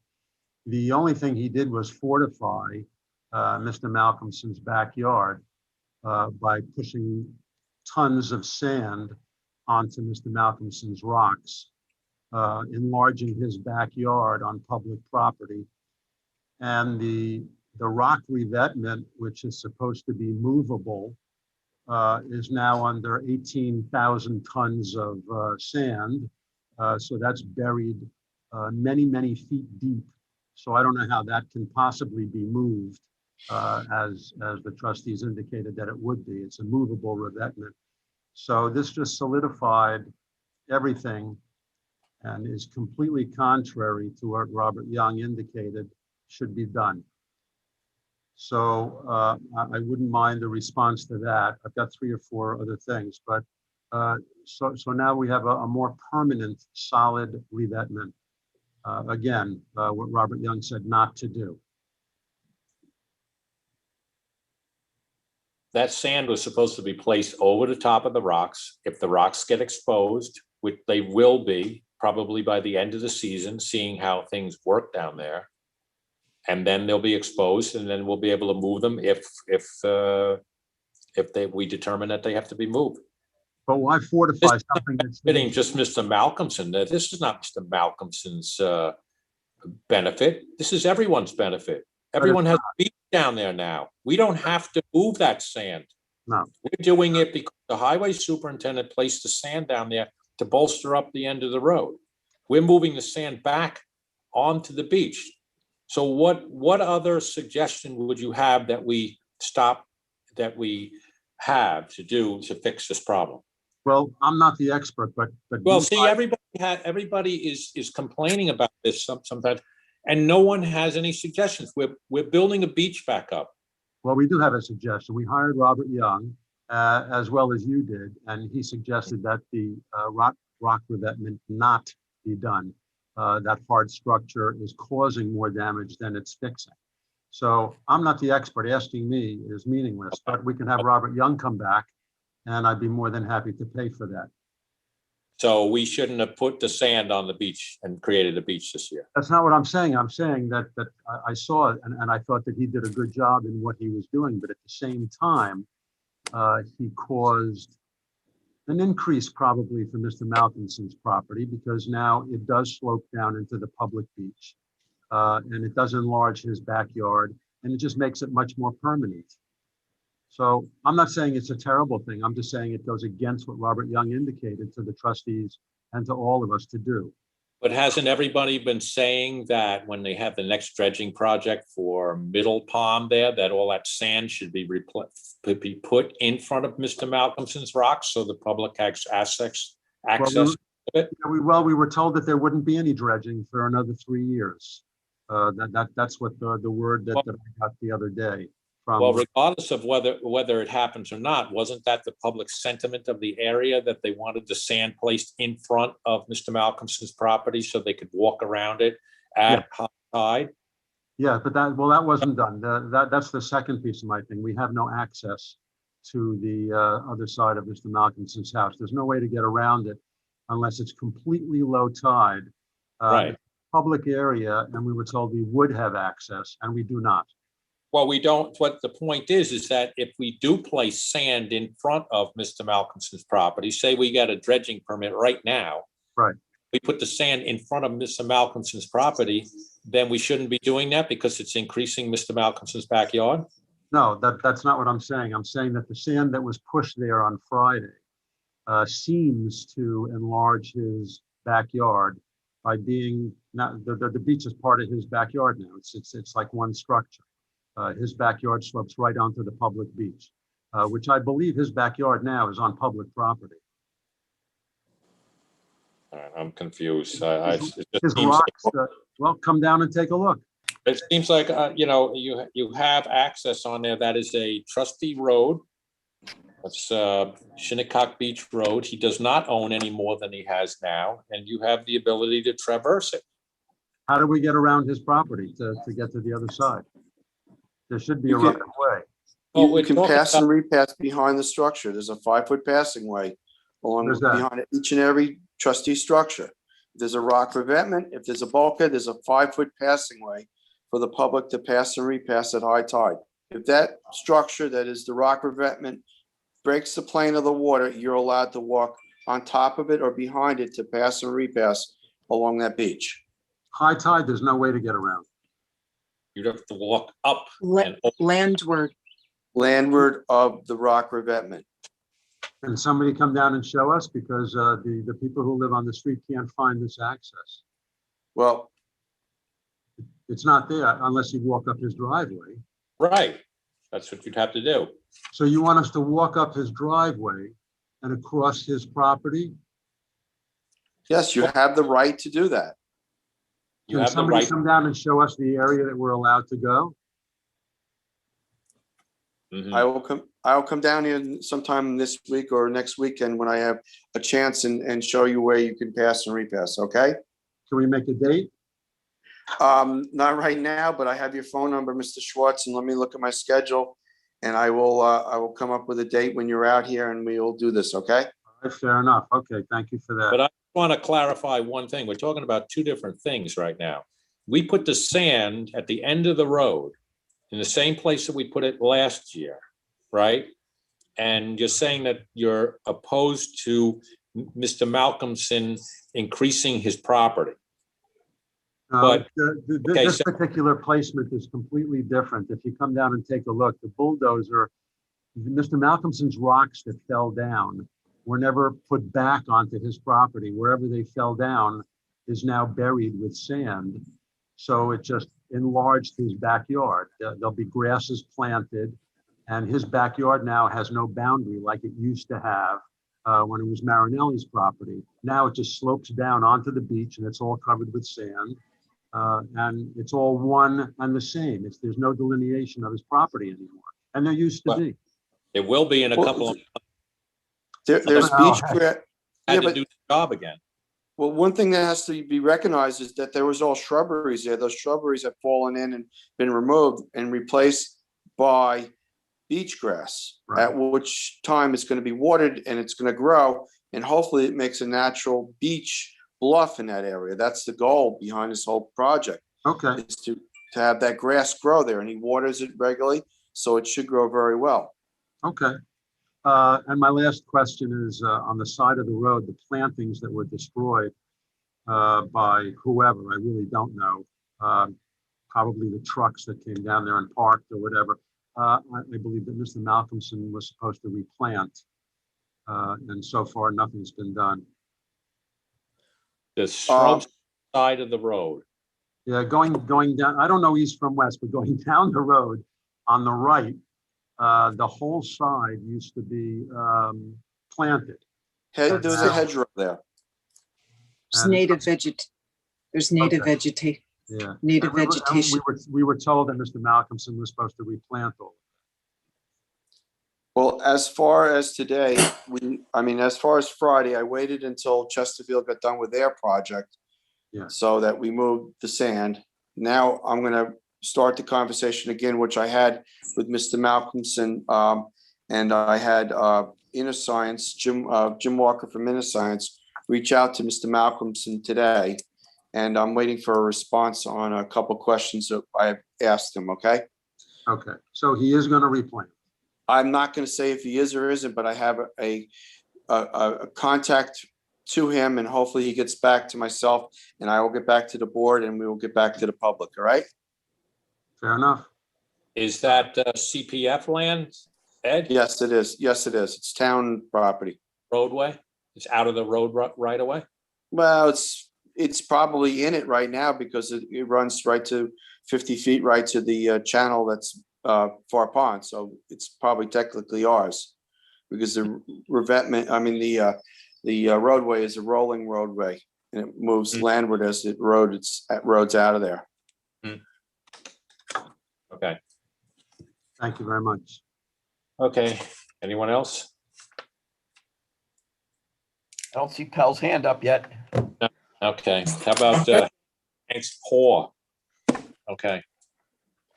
Okay, I'm going to move on to permits, Trustee Resolution 2021-108. We've been asked to table this till the next meeting. Okay, so I'll make a motion that we table this till the next meeting. Second. Bill seconded. All in favor? Aye. Aye. Trustee Resolution 2021-127. This is DKR Shores for the application of Lucille Brosnan Irrevocable Trust. And this was a 4 by 35 foot elevated fixed dock. We vetted it at the last work session and it was moved on. So I make a motion that it be approved. Second. Bill seconded. All in favor? Aye. Aye. Next one is 2021-128. Application of Joel and Jody Berger, 1 Tanner's Neck Lane. This is the one where we questioned the depths, and I went out and checked it. That is all verified. So I make a motion that this be approved. Second. Scott seconded, all in favor? Aye. Aye. Okay. Resolution 2021-129. This is for the Baymore Club condominiums, 274 Dune Road. This is the one that I went down and talked with Glenn just on. Replacement of the bulkhead in kind in place. Make a motion that it be approved. Second. Bill seconded, all in favor? Aye. Scott's next. Hey, I got 2021-130. It's a application of Philip Moggio, 5 Quogue Street, Village of Quogue, Suffolk County Tax Map 0902-7-1-1.2. Application was vetted at work session, meets all Blue Book regulations. I suggest it be approved. Second. Bill seconded, all in favor? Aye. Aye. The resolution 2021-131. Application of 2012 Arcone Irrevocable Residence Trust, 25 Leeward Lane, Village of Quogue, tax map 0902-11-3-31. Again, another application that we extensively worked on during work session, meets Blue Book regulations. I request it be approved. Second. Second. Bill seconded, all in favor? Aye. Trustee Resolution 2021-132, 15 Ogden Lane, LLC, in the Village of Quogue, tax map 902-14-1-22. This is another application that we extensively worked on at work session. It meets all Blue Book regulations at this point, and I request it be approved. Second. Ed seconded, all in favor? Aye. Aye. Got Trustee Resolution 2021-133, applicant Susan Curlin, 23 Bayside Avenue in East Quogue, tax map 0900-373-2-28, located in Shinnecock Bay. It's another good application that meets Blue Book. It's a living shoreline rock revetment project, and I recommend its approval. Second. Ed seconded, all in favor? Aye. Trustee Resolution 2021-134, application of John and Carol DeAndrea, 17 Canal Way, Hampton Bays, Suffolk County Tax Map 900-322-2-5, body of water, Smiths Creek. We worked on this in the work session. It meets all the standards for the Blue Book. I recommend its approval. I need a second on that. Second. Scott second, all in favor? Aye. Aye. Application Ellen Jacobs, 160 Cold Springs Point, Southampton, on the pond side, Suffolk County Tax Map 900-155-01-02, body of water, Cold Springs Pond Inlet. We worked on this at the work session. It's Blue Book compliant. I recommend its approval. I need a second. Second. Second. Scott second, all in favor? Aye. Trustee Resolution 2021-136 to recall and amend Trustee Resolution 2021-105, application James and Nevitt Jenkins, 9 Brennan's Moor, Watermill, New York, Suffolk County Tax Map 900-103-1-64, body of water, Calf Creek. I'll second it. Ed seconded, all in favor? Aye. I have the budget and finance warrant number 10 of 2021. It's for $12,551.51. It's broken down as follows. The law offices of Con and Con for $5,148. Call Ahead for $50. Cold Spring Harbor Fish Hatchery for $3,000. Creative Safety Supply, $357.83. Safe Harbor Publications, $142.80. Fisher Signs for $695. InterScience for $1,703.50. Riverhead Building Supply, $504.38. Squires Holden for $950 for a grand total of $12,551.51. I suggest we pay our bills. I'll second. All in favor? Aye. Aye. We have a trustee resolution 2021-138. It's authorized purchase for Mercury Marine parts.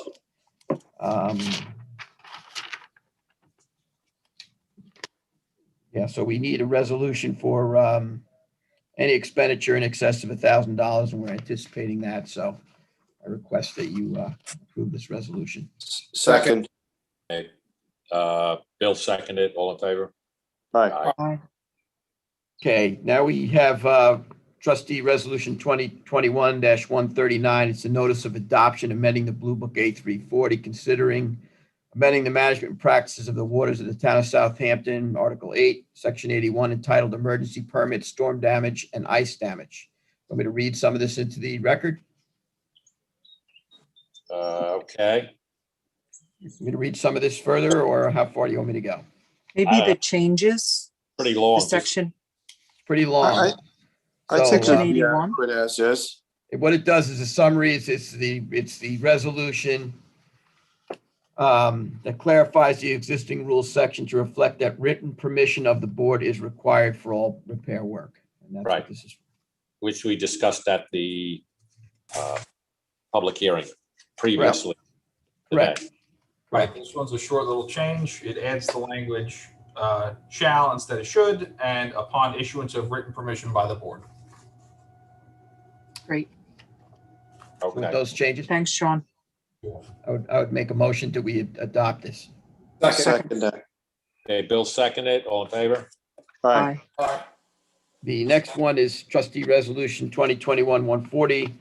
It's a notice of adoption amending the management products of the waters of the town of Southampton, Article 7, Section 47, permits required, application, procedure, issuance, inspections to establish requirement of a demolition permit, and amend the public hearing timeframe and procedural requirement.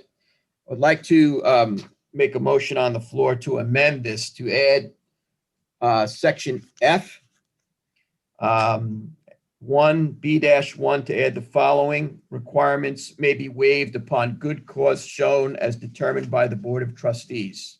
Okay. So I would like to make that Wait a minute, at least he's got language. procedural. Could someone provide me with that language, please? I could do, I will provide you. You want me to read it to you or send it to you? Could you email me the language and then I can incorporate Yes. it into the, Okay. Yes, but I'll read it slowly again. There's a okay, G, we would put F1B-1. The following requirements may be waived upon good cause shown as determined by the Board of Trustees. And that addresses Trustee Schultz's concern about removing a dilapidated dock that's in the bank. So that takes care of that. Okay, We've very got good. G, we add F. if you So could just I have a provide- motion on the floor to add that amendment to this. I'll second that, Scott. Seconded. All in favor? Aye. Aye. On the underlying resolution? I would like to make the motion to adopt the underlying resolution as amended. I'll second that. Ed seconded. All in favor? Aye. Aye. Thank you. Bill's muted. Quite a few pages. Yeah, I'm not going to read all this. I think I Oh. got to the, I don't know if we got trustee Pell's vote on that last one. oh, we did not? Bill, you there? Yes, Yes. Okay. Very good. I had it on mute by mistake. All right, Okay. so we've got, mind if I go on? We've got Yes. 2021-141, is that correct? Yes. Notice of public hearing to consider issuance of a letter of authorization consenting to and in support of Suffolk County Parks Woodhull Dam Fish Ladder Project. Well, I have a question on that. I don't believe that we should be issuing a letter of authorization. I think it should be a permit. I This don't is think- for the setting of a public hearing, I think, to have that discussion, right? Yes. Well, why don't you have that just in the fish ladder project? It hasn't been determined yet whether we need a letter of authorization. I don't think that's strong enough. I mean, our other attorney is advising us that we should be having a permit, since it is involving, a water course. Well, there was a request for a letter of authorization from Suffolk County Parks. I had recommended to the board, trustee Horowitz wanted to sponsor this, to put it on for a public hearing and consider issuing a letter of authorization. The board has historically issued letters of authorization for other governmental entities. And further, the letter does not necessarily abridge or enlarge any rights. It's consenting to and in support of the project. I understand there was a concern about DEC jurisdiction early on in this project, but you're not permitting the DEC to do anything. This is a letter of permission for Suffolk County parks alone. Yeah, but the very issuance of the support of this project without addressing the elephant in the room about the jurisdiction and fishing rights in Wildwood Lake is a problem. Okay, because one is on the other. You know, with just on that point of what you're saying now is exactly the reason why I think it's important to have a public hearing on this matter. Yeah, I don't have a problem. I think that there's a lot of good information and there's a lot of concern for unintended consequences. Great project.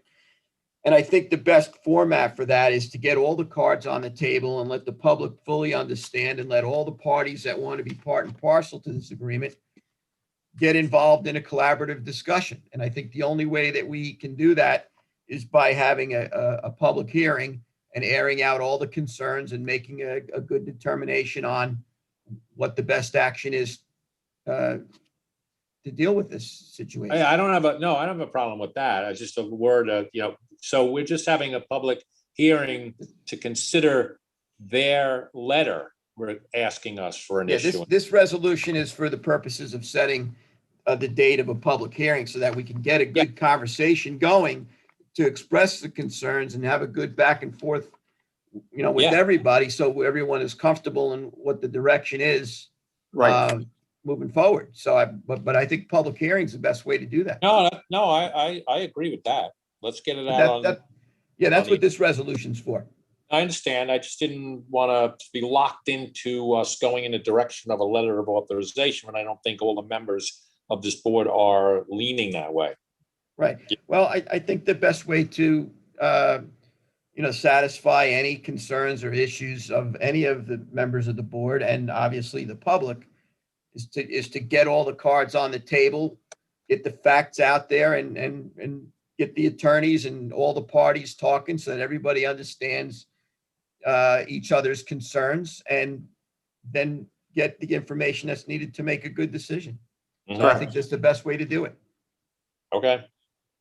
Does anybody, I would make the motion to set this public hearing to start the conversation for Monday, June 21st, 2021 at 1 p.m. meeting. Okay. I'll second that. Ed seconded. All in favor? Aye. I've got Trustee Resolution 2021-142.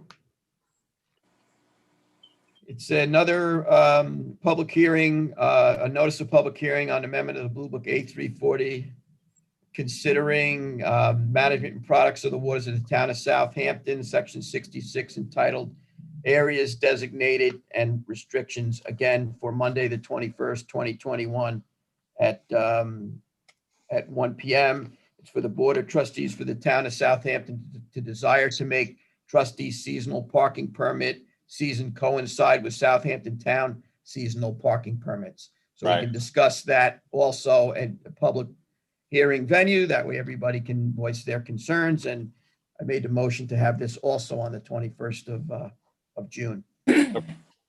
Hey, Scott. Yes, sir. In this hearing, can we add certain areas to it? Well, I think that's the purpose for a public hearing. I think that, we'll sort out whatever we need to sort out. It's a good way to hear from the public, hear from the board. If you think there are areas that are needed, we could certainly talk to our assistant town attorney, Sean Cambridge, and we can address whatever we need to address.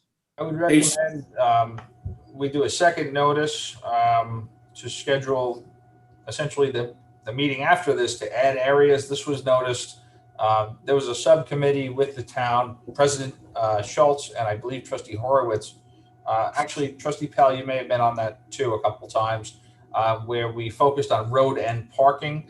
So this was noticed to really wrap that subcommittee up, we can certainly have another notice to add locations following this. What I would recommend is maybe open this public hearing, serve the other notice to add locations, and if the board's inclined to adopt resolutions, do them at the same time. So everything's going into effect at once. So should we make a resolution for a second public hearing today? For that 21st, or? We have to. Yeah, I think so. Fill out a formal notice and a publishing requirement. So Lisa would have to publish something in a newspaper. What I would suggest is you open this one on the next, on the 21st here, adjourn this one more meeting, and then the two public hearings will line up. Billy, I think Okay, that's so the best Bill, way you to want to do it. sponsor a second resolution? Well, you could also amend this right now. I mean, because you're setting a public hearing, you can add things to it right now. If you think time is of the essence, if it's going to be a problem. Well, that's what I was asking. What's the cleanest way to do this before we pass this resolution? Does it need to be amended, or do we I'm not just? sure if Lisa sent out your drafts to publish this already. And well, let's have they gone out yet, Lisa? No, they haven't gone out, Sean. Okay. I mean, you can add pretty much anything you want on there. Let's see it. Like, that's a good idea, Scott and Eric. So you want to add what language to amend this? You wanted to talk about parking by permit areas, or you wanted to talk about Yes. or time limits? Both. And the three locations, Sean, you have the locations I gave you, what James sent you? James had emailed locations. Fort Pond. A moment. Willie's.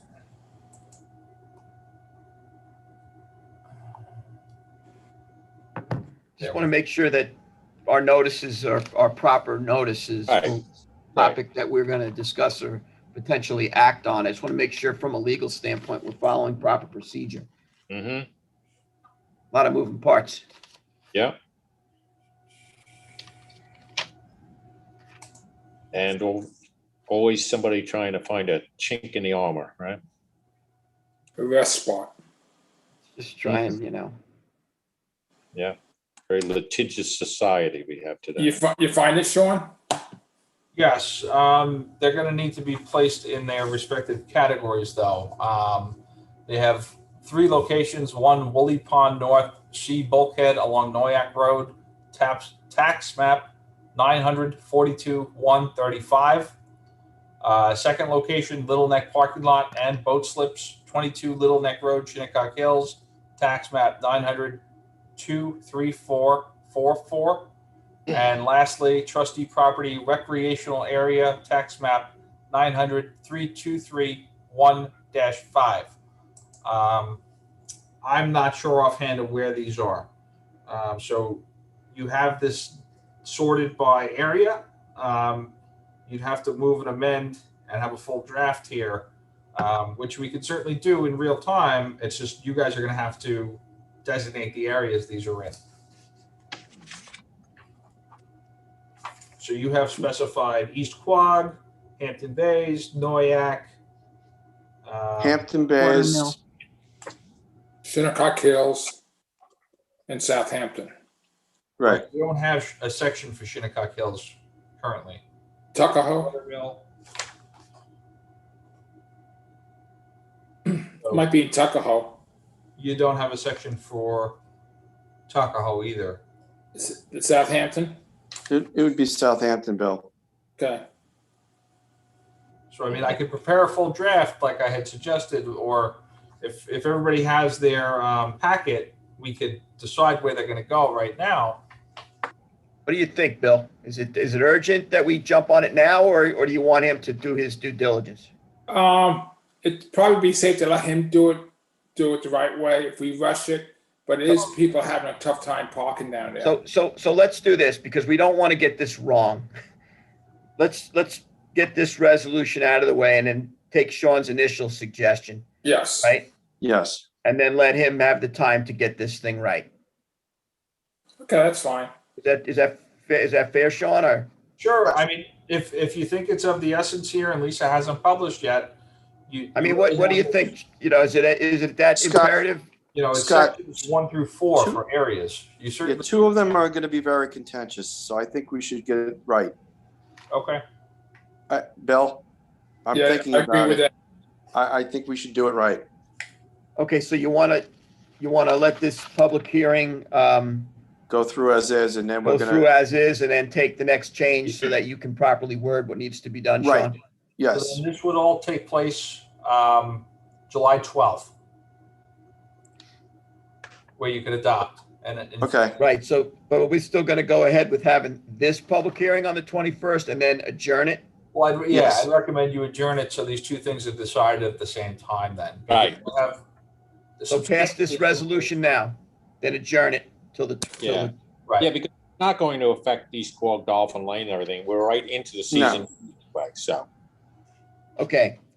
with- So with- Trustee Resolution 2021-142 is setting a public hearing for June 21st, 2021 at 1 p.m. for the trustees to discuss the seasonal parking permit being coinciding with the Southampton Town seasonal parking permit. Right. All Okay. right, so I'll make the motion to set that public hearing. Second. Bill seconded, all in favor? All right, Aye. Aye. aye. and that's all we have for resolutions prepared That's in it. this agenda. Can I say something real quick? Sure. Sorry, I just noticed, I think I made a mistake when I gave the applications to Lisa. There was 4 on the last work session that were held, that were put on, that you guys passed. You want me to go through them?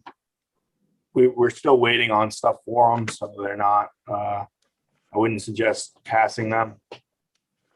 It's Well, 5 Clog Street. These are applications that you guys just went through. Oh, so they didn't make the agenda? Yeah, they weren't supposed to be on the agenda, and that was, You didn't get the stuff you needed? that was my mistake. All right, so let's recall and amend them right now. I'd say put them on for the 21st, because you don't have them on the agenda. That's your record of your meeting. Right. Yes. You know, you want to make sure that you have a full record. God forbid something goes wrong on one of these projects, then we have No, we're gonna recall it. We're gonna withdraw the approvals, right? Yeah, you guys just approved them, but they shouldn't have been approved. That's what I'm saying. You didn't get your stuff. Okay. So tell us which one's first. So it's Clog Street. What's the resolution number, James? It's 2021-130. Okay, so we're gonna, Sean, we have to do a motion to recall the. So I'll make the motion to recall Resolution 2021-130 pending additional information to the environmental analyst. Okay, all in favor? I mean, second? Second. All in favor? Okay, Aye. but you're recalling it for what purpose? To withdraw? or amend. Yeah. What, Sean? Or amend. Or amend? Yeah, we have to have a purpose for the recall. Call or amend. We're Well, waiting for. Excuse me, they were all held, not advanced at the last work session. So recall then, not amend. Right. Recall. We don't know we don't know what we're gonna amend them to because they Right, were. right. So I just asked to recall because Recall we and need, withdraw? Yeah, I would say withdraw then. So we'll withdraw. Okay, right, Withdraw. Sean, is that okay? that's fine. yeah, You don't have all the information, you have to withdraw. right. He needs more information. He didn't get what he needed to get. Okay, so that's withdrawn. The sponsor can withdraw his own resolutions. That's done. Right. Okay. Which and other, we have it which all. other one, James? So the next one is 15 Ogden Lane, which is, I believe. 132. So I'll make a motion to recall and withdraw 2021-132 for further due diligence by the environmental analyst. Second. Ed seconded, all in favor? Aye. All right. The next is 23 Bayside Avenue, So we'll make a motion I need to resolution 133. please. recall and withdraw 2021-133 pending additional information by the environmental analyst. One second. 133, Scott? 133. So we're recalling and withdrawing, correct? We need a second? Second. Second. Ed seconded, all in favor? Aye. Aye. I think all he needed to do on that one was put a stake somewhere, right? Yeah, that was, That's a good yeah, project. He state just needs proposed wall and specify it. native stone and stuff. That's it. Yep. Which And other then, one do you have? the fourth and final one is, resolution 135, 160 Cold Spring Road, So Spring Point Road. That's you, Ed. That's me. You want me to read it or can you read it? I don't have it on my phone right now. All right, so motion to recall 2021-135. Motion to recall and withdraw at this time pending additional information needed by the environmental analyst. I'll second that, Scott. Okay, all in favor? Aye. Aye. You good? Mhm. Thank you. Okay. Thanks, James. Sorry about that. Anyone No have any worries. bring up before we close? I would just say that we're making progress in Eastport on Great. South Bay Avenue at what used Right. to be liability hazard. It's going to be an asset hopefully pretty soon. So we're waiting on some pilings. As you know, getting materials kind of difficult. So we had to reject some pilings for some sizing issues that didn't meet our specifications that we all decided on. So they're Right. leaving and other pilings are coming in. And then hopefully we can, continue moving on and get that project finished up. Got a lot of back and forth going on with the bid being out there for Bay Avenue and East Quogue. So hopefully that goes well. Obviously material costs are a lot greater than when we started, anticipating doing that project. And I believe that there's terrific progress that's also been made at the Road H commercial docking facility east of Oakland's. Again, another project that has proved to be more challenging than we anticipated, as these things generally, are. That's in a kind of unique situation with the inlet right being there, a lot of tidal action. That the bulkhead that's to the east is, kind of precarious, but, we're repairing it obviously as best we can. And it's going to be a better, safer facility very shortly. I know Ed's been down there as well. Yeah, I met with the contractor today. Pilings have been placed in, the tie rods and hooked up to the dead men on a couple of the poles. They replaced the girder on the westerly dock that was broken up by one of the boats through a storm. The poles are in there, so they're in the process of redecking that whole area and making it safe and accessible for the public. It'll probably be another week or so before it's finished. And there's a few other things that need to be done down there, which I'm going to discuss once I get in touch with the contractor. Right, we are making progress. I think that's the point. Yes. Scott, is it staying in budget? Yes. Yeah, we're right on. Right now, we're right on. We were only $600 off on that project. We were only $600 off. So yes, at this point in time, That's amazing. You're only $600 off. we were only 600 off on that. So far in Eastport, we're really close so far on Eastport. So we're right on budget with that. My concern, quite frankly, is Bay Avenue, East Quogue, because we decided as a board that we were going to tackle that thing. It was prior to everything that's occurred with the costs of labor and the costs of materials and everything, going through the roof. So, Yep. Scott, I have a question as far as the Road H boat basin. It's a commercial basin over there, commercial boats. Now, should we look at our agreement that we have with the two fishermen over there and put some basically language in it that would cover us in case of a storm event and the docks got damaged? Because that's what's 100%. happening. I don't know if other marinas, I know you're in the insurance business, so maybe we could sit down with Sean and tighten those contracts up a little bit. Well, I think that's important. And from a historical standpoint, like that whole area, when there's a big storm, they clear out of Oakland, right? All those boats have to move out of there because that area is subject to substantial storm surge. And, Yes. and you know, it takes a pretty good beating down there. And, you know, I think we need to look at some of the practices that are going on. And I think there also needs to be some responsibility and accountability. Sean could look at that when it's damaged by one of our, you know, Our people first that step's are going to there. be to determine whether these are leases, permits, contracts. We can have the trustee support staff pull whatever document is controlling, and then we can take a look at it. Yes, we're Yeah, going if to you move could- forward on that. Yeah, coming we up. You take a look at it.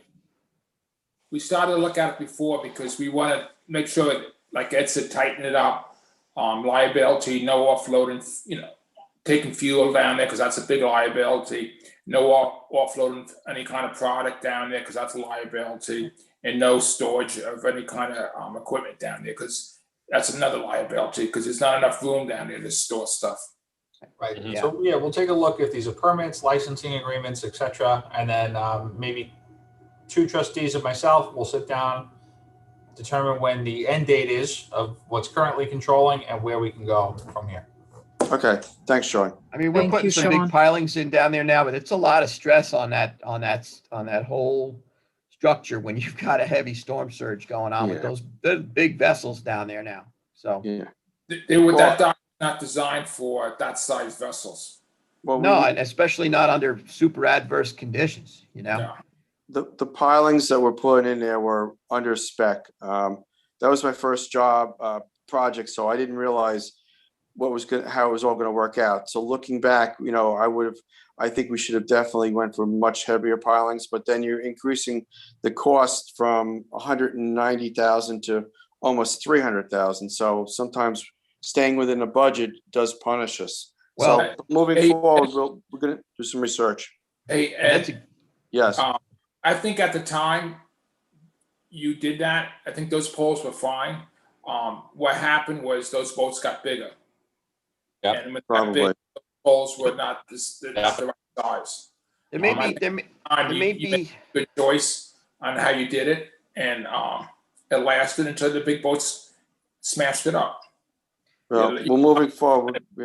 Eddie, in a tropical storm or hurricane situation, are they leaving those boats there? Or are they moving them to more safer harbor? Well, it depends. If there's a real bad storm, they usually move them to like Jackson's Marina or something like that. But you know, that's another whole can of worms. I think that there should perhaps be a clause in our yes agreement that says if we're going to be getting a storm of a certain magnitude, they should be moved further into safe harbor, as a lot of other people do, and they should have a plan to do that. And that way, you know, it's safer for their property and safer for our property. That's a rough area right there. Yeah. A lot of storm surge. You can snap big lines. It's Scott, and you know, a lot of the damage is not even done when there's a storm. A lot of the damage is done when you have a surge. They snap a line, the boat gets loose. It's back and forth. So you like you said, you gotta if they do damage, wear and tear to a certain extent, they're responsible for. And that's an excellent point that Trustee Pell just brought up, because that's the type of an area where you could have a storm, you know, 100, 200, 300 miles offshore and have a big swell, and you're going to get a heavy surge in that location. And you're going to do exactly what he just said. So I think we need to take a look at our practices, just so that we're you know, doing the right thing. Yep. So well, their permits or the it's a yearly. It starts the 1st of January, so we've got a bit of time here to, you know, shake it out and put some different language in it. Right.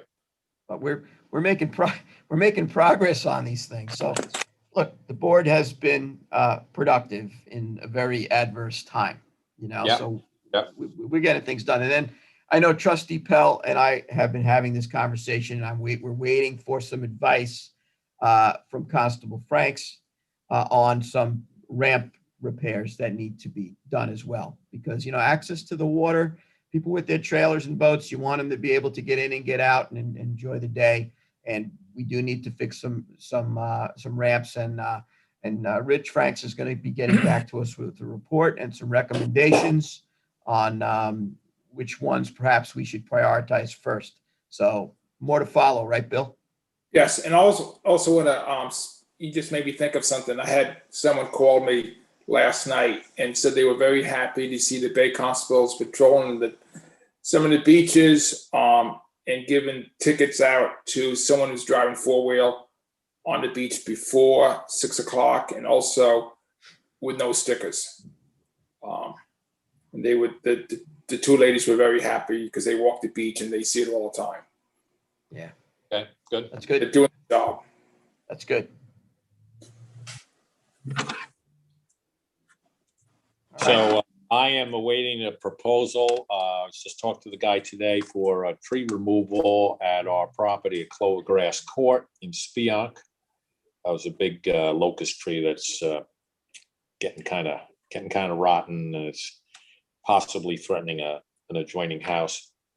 This morning, where I was this morning was a hazard of navigation has been removed down in Flanders. That's done. And as I said before, we're meeting with the DEC this week. So that's my week. Anybody else want to add anything? If anyone knows any tree people who have locust poles they're going to cut down in the future, we're still looking for more locust poles for osprey nests all over in east and west of the town. What diameter? 10 inches, 8-10 inches. Yeah, at the but they could be 6 inches on top. Okay, this is a big double trunk locust tree, so I'll take it. I haven't looked at it in a while. If it's going to suit your needs, if it's possible. We need them 25 long. 25 is perfect. Depending on what kind of equipment he has, I don't know whether he's going to send a climber up and take it down piece by piece. I don't know, but if I can, we'll get it for you. All right, appreciate it. Okay. The birds like it. Yeah. Are we going to executive session after this? I don't know. Does anyone want to go into executive session right now? Is there a need to? We have something pressing right now, or I don't? We just have just one thing. I don't think we have anything scheduled, though. We don't have a bridge thing scheduled, do we? No bridge. No, we don't. No. Is this in regards to the piles? Yes. Mm-hmm. Maybe we ought to talk amongst ourselves and then talk to Sean about it. I'll do like a smaller breakout session with 2 trustees. We can do something like that. I think that's a better idea. Okay, we'll do a breakout session. Okay. We don't have a bridge scheduled, so that's fine. Ourselves a breakout session. I'll call you in a few minutes, Eric. Or Okay. you call me at time with Sean. Yeah, I'll call you.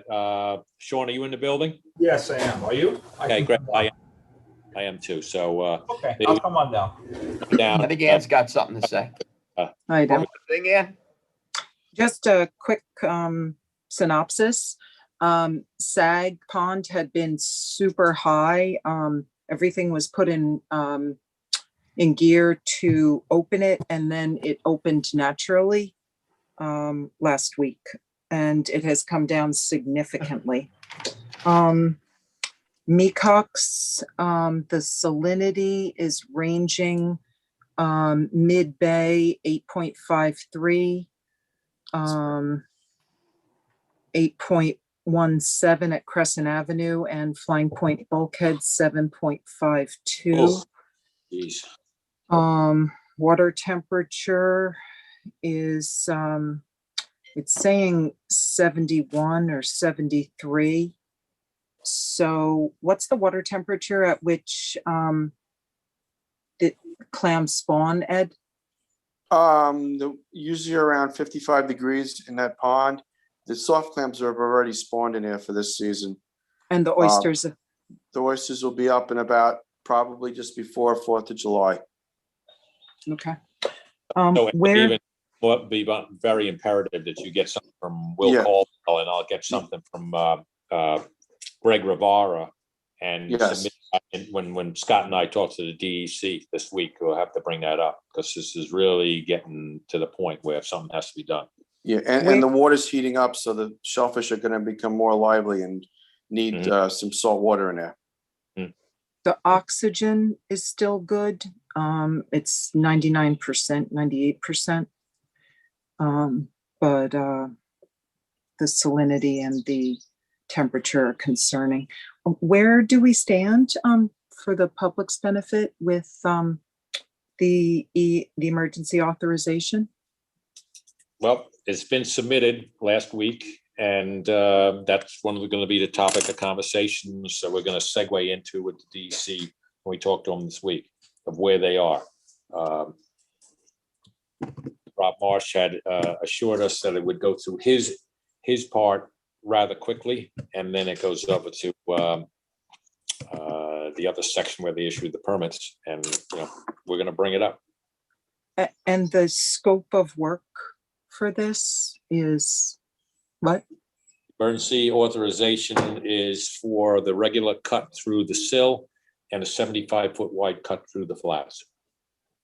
So a total of how long? I don't have it on my fingertips, 1,000 feet or so through the flats. 1,400 feet. And the estimate of time of work, length of work? However long it takes. It depends. It has to drain out from the front first, and then the bay's got to be low. Project. With optimal conditions, it would take about 8 days to do the dredging project. That's with a low bay. Getting a low bay this time of year is very difficult because of the southwesterly winds blowing the water back in. So we'll see how it goes. Mm-hmm. It's a challenge. Yeah. And where do we stand with the 10-year permit? Don't for know. Mecox?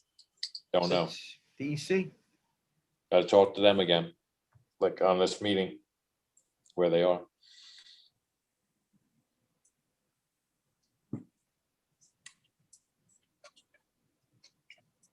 So. Supposed to get weekly updates from InterScience also about where we are. So. Anything else? Anything else? Okay. Good. Everybody good? Yes. I'm good. Make a motion that we close the meeting. Second. Second. Bill seconded. All in favor? All right. Aye. Aye.